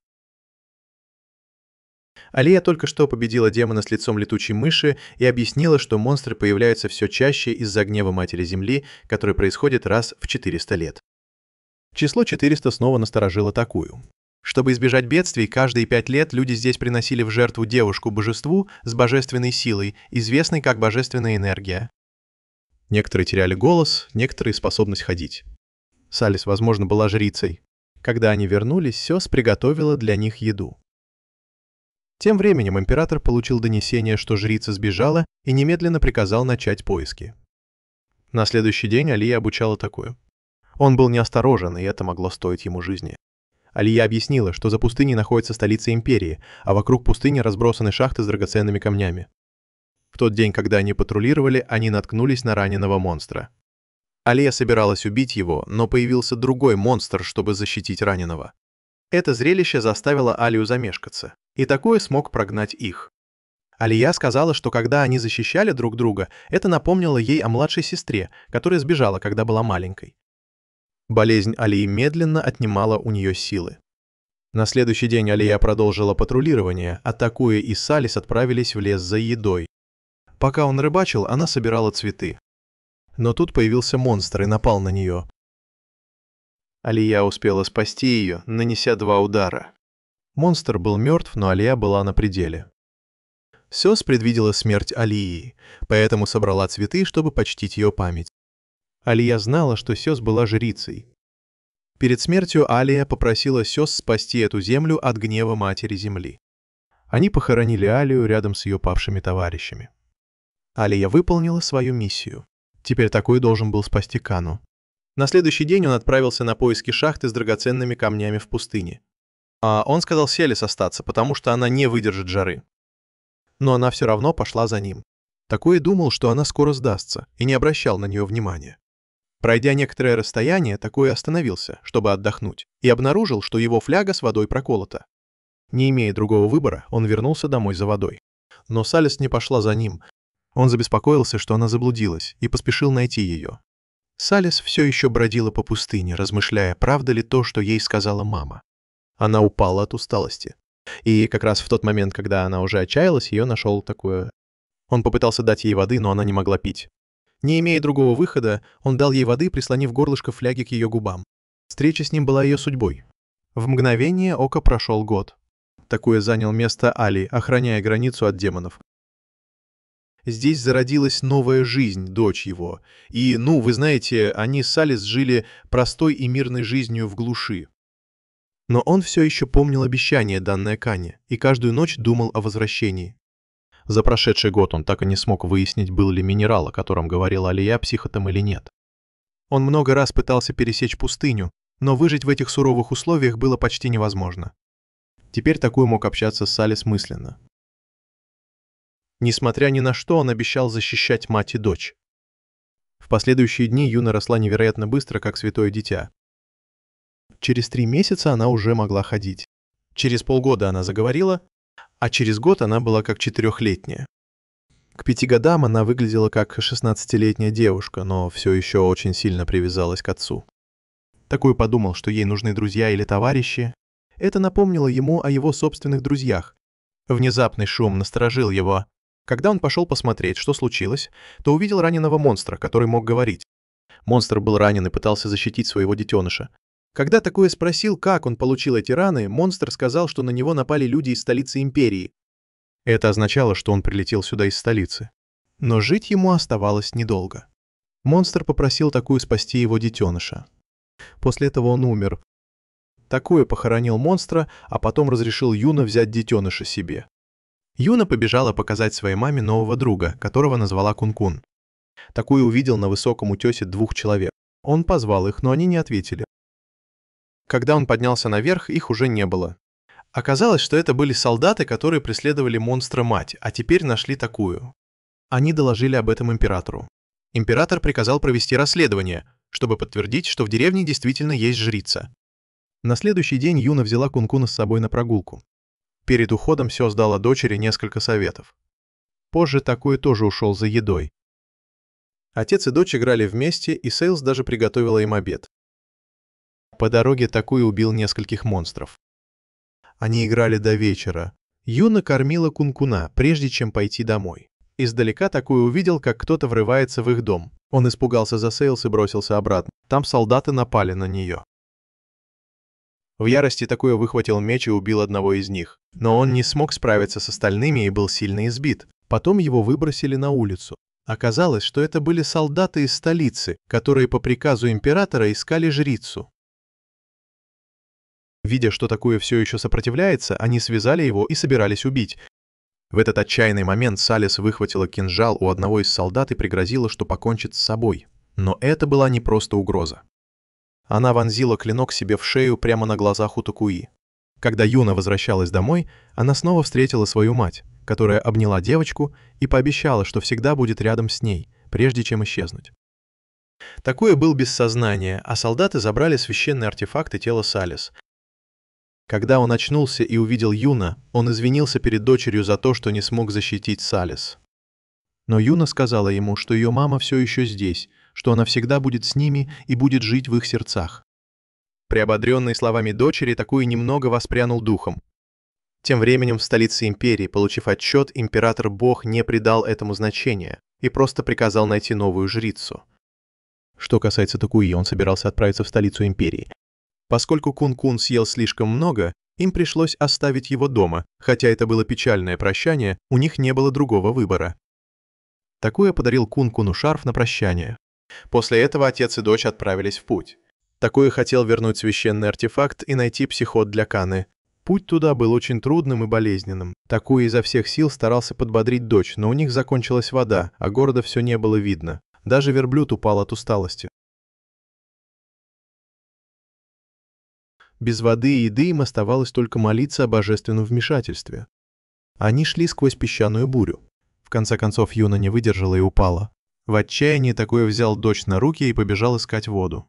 К счастью, впереди показался оазис. Он подумал, что это мираж, но ночью это было невозможно. Но это действительно был оазис. Такое быстро напоил дочь и дал ей отдохнуть, а сам пошел осмотреться. А там он увидел купающуюся девушку. Она ничуть не смутилась, когда увидела, что Такое наблюдает за ней. Она прямо предложила ему заняться с ней любовью. Той ночью она представилась как Сара. Она объяснила, что в столице творится хаос, поэтому она сбежала сюда. В частности, многие люди восстали, чтобы убить бога-императора. Следующие несколько дней Такуи позволил Юна отдохнуть в оазисе. Когда она поправилась, они продолжили путь. Сара тоже пошла с ними, сказав, что беспокоится об отце и дочери, особенно после того, как узнала, что Такуя тоже хочет свергнуть бога-императора. Внезапно начался дождь. Сара предложила им отдохнуть в ближайшем храме. Дверь была заперта, и она открыла ее с помощью онлайн-приложения за 5 минут. Но как только они вошли, Сара внезапно напала на них и позвала королевских солдат, чтобы арестовать их, так как они были в розыске. Юна схватили за то, что она была дочерью жрицы, а Такую увезли вместе с другими. Это место оказалось не только шахтой по добыче драгоценных камней, но и тюрьмой для Такуи. Там он встретил человека по имени Бадзаку, надзирателя, который проявил к нему необычный интерес. Позже Бадзаку привел к заключенным посетителей и вырубил их. Тем временем Юну отвели к императору-богу. Сначала она сопротивлялась, но, увидев его лицо, успокоилась. Такую поместили в камеру с другими заключенными. Там его разбудил зеленоволосый парень и позвал на обед.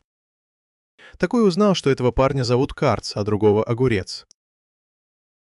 Все слышали, что Такой переспал с жрицей.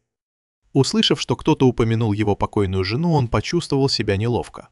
Когда он спросил этих двоих, за что их посадили, они не ответили, наверное, потому что они не были мятежниками. Внезапно вбежал рыжеволосый парень по имени Джо и признался в любви к кому-то. Он ударил Такую и украл его еду. Издевательства над новичками были повсюду. Такую и без того подавленный не стал спорить. На следующий день Такую приступил к работе. Он заметил, что одно из зданий очень похоже на то, что было на треугольном острове. Огурец пришел к Такую и высокомерно пытался научить его выживать в тюрьме. Хотя когда Такую избили, Огурец не осмелился и слова сказать. Такую заметил, что охранников было очень мало, и удивился, почему никто не пытался сбежать. На его вопрос быстро ответили, когда один парень попытался бежать и был мгновенно убит молнией из ближайшего устройства, как только пересек границу. Такой также узнал, что здешний психотик называется Камень Духа. Огурец не занимался тяжелой работой, как Карц, потому что Бадзаку благоволил к нему и назначил надзирателем. В общем, новым заключенным поручали добывать камни духа, а затем превращать их в кристаллы. Такое отвели в место, где заключенные делали гробы для жриц, и там же происходил процесс кристаллизации. В тот вечер после работы Такую и Карц вернулись в свою камеру. Впереди он увидел толпу. Присмотревшись, он увидел, что они избивают Кукуна, и тут же бросился его спасать. В этом месте монстров считали скотом. Заключенные хотели съесть Кукуна. Конечно, Такую не мог этого допустить. Он освободил Кукуна. Главарь Джо хотел проучить Такую, потому что тот тоже хотел свести с ним счеты. Такой одним ударом разбил Джо голову камнем. На шум прибежал Базуку.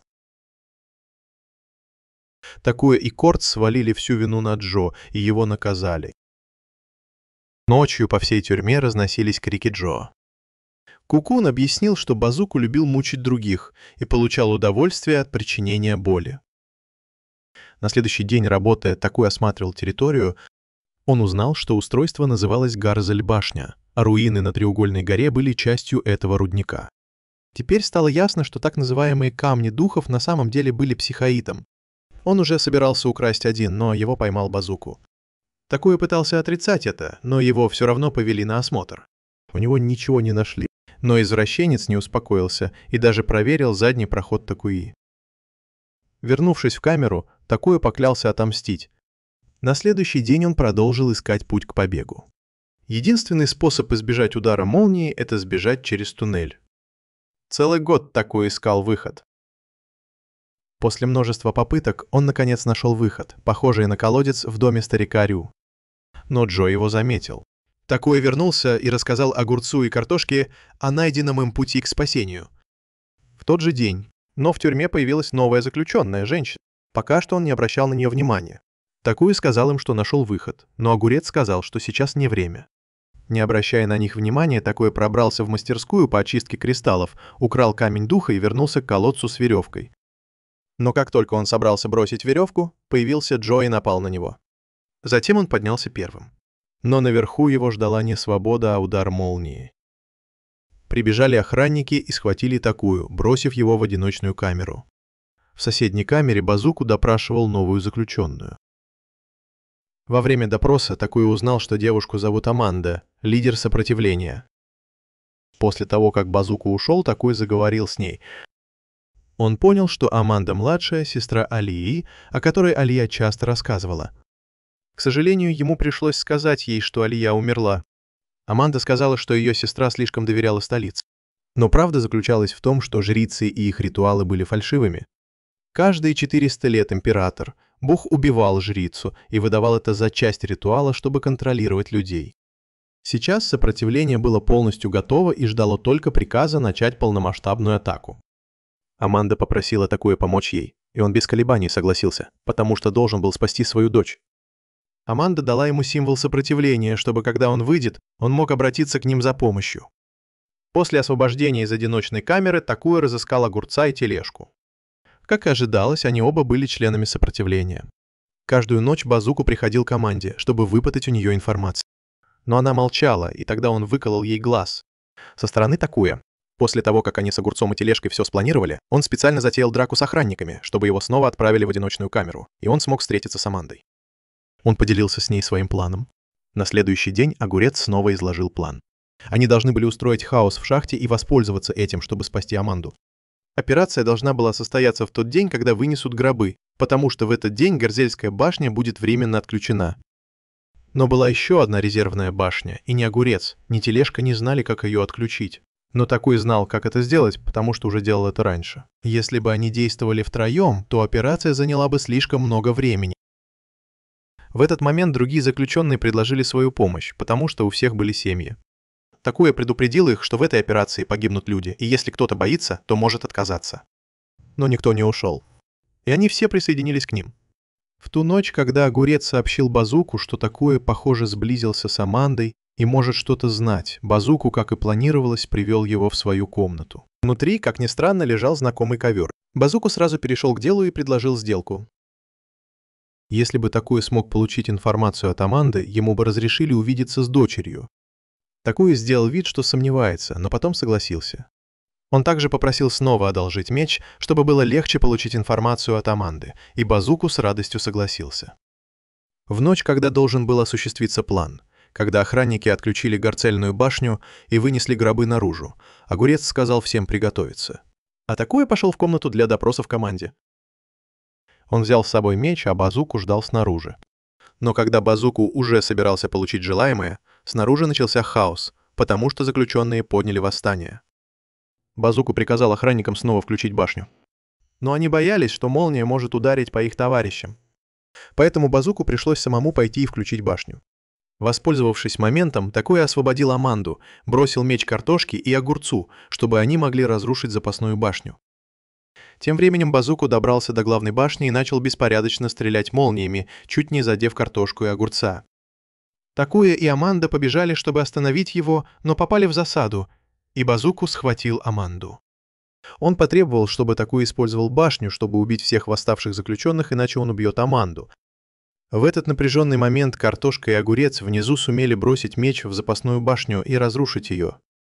Пока Базуку был в замешательстве, Такуя набросился на него. За годы, проведенные в этом месте, мальчик, которого когда-то избил трус видео, стал отцом и сильным мужчиной. Такуя толкнул Базуку прямо в гроб, который был приготовлен для жрицы.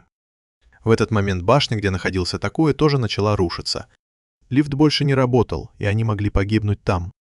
В этот критический момент Кун-Кун появился в человеческом обличье. Такуя быстро вытащил Аманду, чтобы Кун-Кун смог их унести. Кун-Кун отнес их обоих прямо в столицу империи. Но когда они были уже близко, у него кончились силы, и он начал угасать. Зная, что он долго не проживет, он попросил Такую отпустить его. Он поблагодарил его за спасение и сказал, что был очень рад поиграть с ним и его дочерью. Аманда дала Такую нож, чтобы он сделал то, что должен был сделать.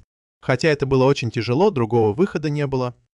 Похоронив Кун-Куна, Аманда сказала, что они отдохнут и отправятся в путь на следующий день. Той ночью они много говорили о семье. Когда Цукишима узнал, что Такуя и Аманда пропали, он понял, что они добрались до столицы империи. Поэтому он тоже отправился туда. В столице уже распространились новости о том, что тюрьма пала. Бог-император хотел отправить войска, чтобы подавить восстание, но девушка вызвалась выполнить эту миссию. В конце концов, Такуя и Аманда добрались до столицы и разделились, чтобы действовать по отдельности. Когда Такуя бродил по городу, он обнаружил, что люди здесь очень бедны, еда была в мисках, которых едва хватало, и все выглядели истощенными. Когда Такуя ел, стражники узнали в нем разыскиваемого преступника. Пока он убегал, какой-то горожанин помог ему скрыться, приняв за бойца сопротивления. Это была Эрика. Прежде чем начать разговор, Эрика восстановила воспоминания Такуи. Она прибыла в Делагранта, чтобы выследить особо опасного преступника, старика Рю, который каким-то образом попал сюда. Работа Эрика была похожа на работу Твавлоки. Они предотвращали угрозы, которые могли повлиять на временную линию. Она не стала вдаваться в подробности. Эрика сказала такое, что 400-летний цикл вот-вот начнется снова, и этот мир столкнется с потенциальным кризисом, возможно, с катастрофой. Эрика дала такое устройство для измерения событий. Оно могло обнаружить нарушения в элементах событий.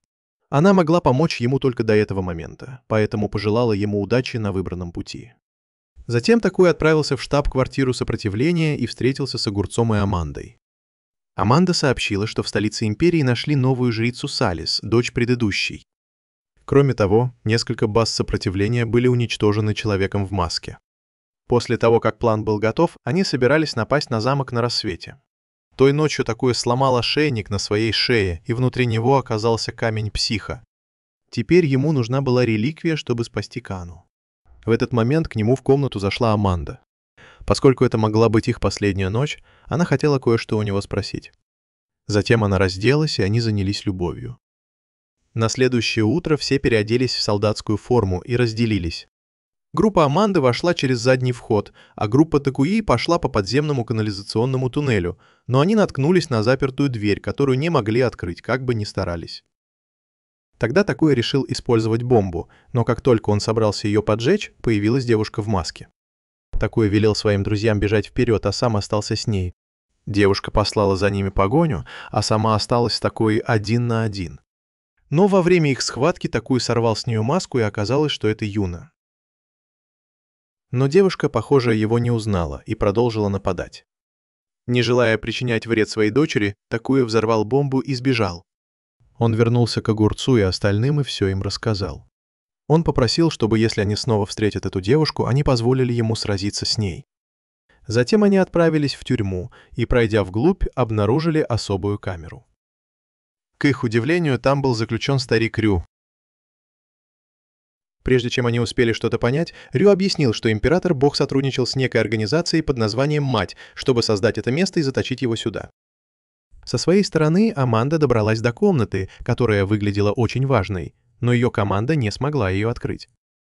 Внезапно они снова встретили Сару. Вернувшись к Такуе, он уже собирался оставить Рю, но старик сказал, что знает, где Юна. Он рассказал, что ритуал божественного подношения был настоящим. Чтобы поместить священный артефакт в тело жрицы, она должна была пожертвовать одной из своих способностей. Мать Такуи пожертвовала своим зрением, его жена пожертвовала своим голосом, а теперь его дочь пожертвовала своим сознанием, в результате чего полностью потеряла память.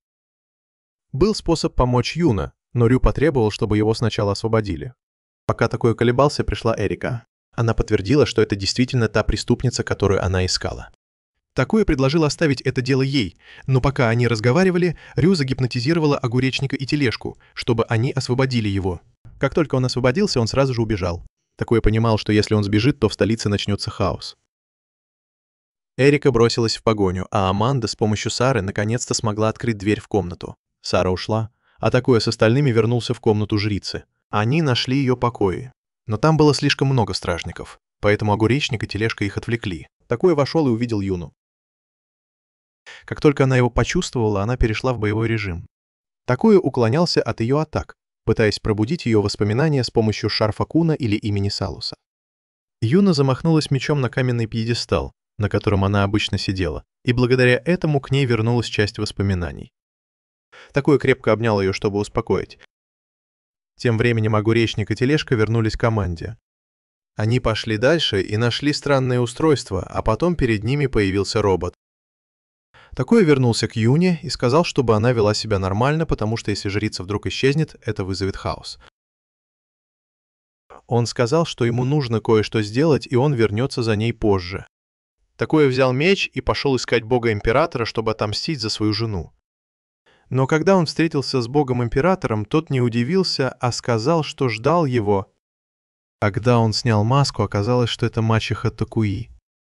Она извинилась за смерть Салиса и отдала ему реликвию, зная, что она ему нужна. Такуя видел, что она сильно изменилась. Но чтобы рассказать всю историю, нужно слишком много времени.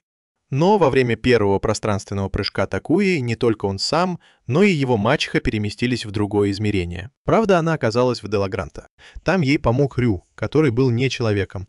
Под его руководством она получила контроль над чем-то под названием «Мать» и управляла этим под его присмотром. С годами жители Делагранта утратили способность взаимодействовать с единым компьютером. В то же время мать узнала о стремлении Рю править страной.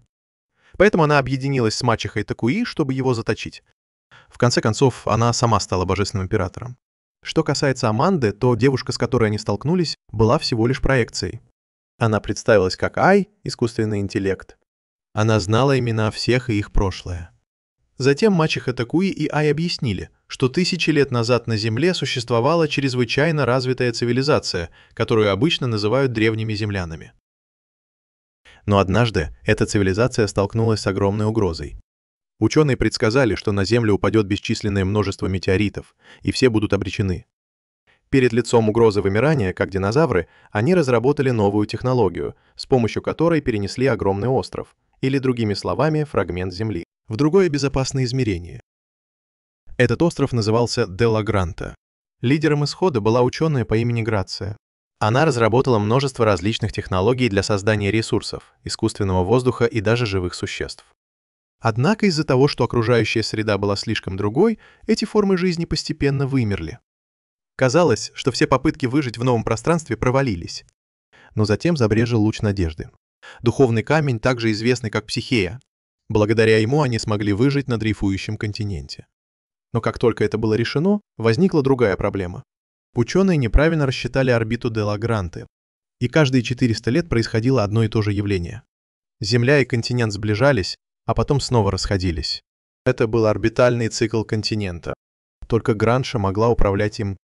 Но она должна была умереть, когда состарится, поэтому она сохранила свою жизнь в виде данных, чтобы управлять континентом даже после смерти. Но возникла проблема. Чтобы перенести сознание Гранши и синхронизироваться с ним, Граше нужен был катализатор. А ей нужна была именно человеческая девушка-жрица. Программа сканировала и выбирала подходящего человека, а 400-летний цикл приближался. Если Граша не сможет работать, Земля и континент столкнутся. Произойдет взрыв. Поэтому жрица должна была синхронизироваться с Грашей, чтобы предотвратить столкновение и спасти оба мира. Цена была неизбежна, хоть и была душераздирающей. Вы знаете, что после успешной церемонии миг может исчезнуть.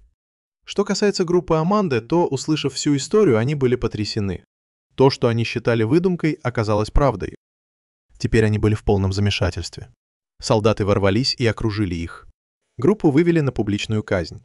Но божественная императрица вовремя прибыла, чтобы остановить это, потому что ей нужна была их сила. Аманда вернулась на базу, чтобы доложить о ситуации. На этот раз они помогут божественной императрице. Конечно, они все равно последовали за ней, потому что целью революционной армии было улучшение жизни людей. Тем временем Юна отправился на поиски Такуи, но теперь не знал, как заговорить с дочерью.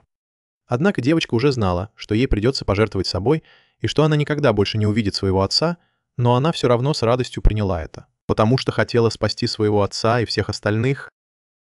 Такуи был чрезвычайно тронут мужеством своей дочери. Он подарил ей драгоценный камень из артефакта в качестве защитного амулета. Эрика все еще преследовала Рю, но, убегая, он использовал свою силу, чтобы сбросить Эрика в дренажную систему. На следующий день церемония началась. Революционная армия также присутствовала, чтобы обеспечить безопасное проведение ритуала, потому что, согласно предсказанию божественной императрицы, Рю вернется. Вскоре после этого божественная императрица выступила с речью перед публикой, и появилась Юна. Она поднялась на помост. Появилась камера сдерживания, и когда Юна вошла, она встретила Грашу. Граша сказала ей, что она должна это вытерпеть. Синхронизация займет 18 сотен секунд, так что всем пришлось подождать. Это казалось слишком простым, когда внезапно появился Рю и начал мощную атаку. Но комната совершенно не пострадала. Божественная императрица спросила, что он делает. Вмешательство в ритуал не принесло ему никакой пользы. Однако он сказал, что разрушение обоих миров вернет человечество в царство вечности. Он имел в виду смерть, на случай, если кто-то не понял. Как бессмертному существу, ему нужно было только ускорить этот процесс. Затем божественная императрица активировала систему сдерживания, чтобы заманить его в ловушку. Но оставалось еще 25 минут, и он хотел посмотреть, что они могут сделать. Детекторное устройство Такуи дико реагировало. Сгустились темные тучи и начались землетрясения. Юна беспокоилась за своего отца, но Гранша сказал ей сосредоточиться, так как он не мог воздействовать на жрицу напрямую. Рю использовал другой метод. Появился пространственный разлом, а затем оттуда вылетели странные существа, похожие на насекомых, и начали хаотично летать повсюду. Они начали нападать на людей. Группе Аманды пришлось остаться, чтобы защищать столбы-ограничители. Существа начали атаковать устройство управления. Внезапно открылись несколько пространственных разломов, и всех засосало внутрь, в том числе и Аманду. Такуи пытался спасти ее, но Аманда уже смирилась со своей судьбой и отпустила его, чтобы не мешать. По словам Рю, всех, кого засосало в пространственные разломы, отправят в другой мир. До завершения синхронизации оставалось 900 секунд, но многие уже погибли. Прошло слишком много времени. Рю взял мать Такуи в заложники, чтобы заставить его уничтожить устройство-ограничитель. Среди хаоса одно из существ, похожих на насекомых, приблизилось к Ирика. Оказалось, что это был Абель. Он помог ей снова встать. Что касается Такуи, он все еще колебался. Тогда Рю взял дело в свои руки. Он использовал свои силы, чтобы заставить кого-то ворваться внутрь и уничтожить устройство. Уничтожив ограничитель, он зарезал мать Такуи и дал матери и сыну возможность попрощаться. Затем он принял свой истинный облик, чтобы уничтожить камеру. Но прежде чем он успел нанести несколько ударов, появилась Эрика. Абель бросился к ней, чтобы сдержать демона, чтобы она могла прицелиться и выстрелить. Не в силах освободиться, он сказал ей выстрелить в них обоих. Хотя это разбило ей сердце, Эрика была вынуждена действовать. Она выстрелила и уничтожила монстра и Абеля. Перед тем, как исчезнуть, он поблагодарил ее за то, что она всегда его искала. После того, как все закончилось, Такуи подошел к своей умирающей мачехе. В конце концов, ее смерть была неизбежна. Она была рада, что Такуи вырос сильным, как и его отец. Такуи мог только плакать, потеряв любимую маму. За 200 секунд до завершения синхронизации прозвучало предупреждение. Граница измерений была нарушена. Эти события происходили одновременно. Поэтому даже если ритуал удался бы, Земля все равно могла столкнуться с Дела Гранта. Шанс был 50 на 50. Эрика насильно увезли после завершения ее миссии. Она надеялась, что они когда-нибудь встретятся, прежде чем исчезнут. После завершения синхронизации Юна попрощалась с Такуей. Такуя пообещал найти ее, чего бы это ни стоило. Появился столб света, окутавший все вокруг. Юна и Граншу оказались в открытом космосе, но, похоже, их миссия провалилась, и весь континент должен был вот-вот столкнуться с Землей. Юна почти сдалась. Но у Гранши был последний способ — вызвать землетрясение. Однако она не знала, что случится с телом Юна. Девушка согласилась рискнуть. Поэтому Гранше начала отматывать время назад, возвращая человеческую цивилизацию в прошлое. Это был бесконечный цикл повторяющихся событий. Даже сейчас другой Дела Гранта дрейфовал в пространственном разломе, повторяя тот же подход и отдельный процесс с этим миром. Когда континент столкнулся с Землей, произошел взрыв. В этой части я сам не очень понимаю. Но Такуи вернулся к контрольной точке, чтобы спасти Кану, и матерью, о которой она говорила, на самом деле была Аанда. Он принес кристалл психоита. Кана была очень рада этому. Такуи сказал ей, что Мио и Юки все еще там и принесут ей еще больше счастья, но сейчас ему нужно идти, потому что его уже 1000 лет кто-то ждет. Кана поблагодарила его, прежде чем Такуи исчез. Он вернулся к тому месту, где все началось.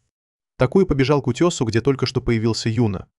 Девочка не смогла спасти Землю, а Дела Гранта разбился здесь 8000 лет назад.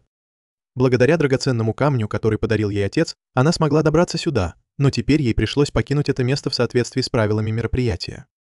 Однако на этот раз он больше не позволил своей дочери оставаться одной. Эти двое исчезли вместе. Такуи снова встретил своего отца, и его мать тоже была там. Его отец был свидетелем всего его путешествия и похвалил его.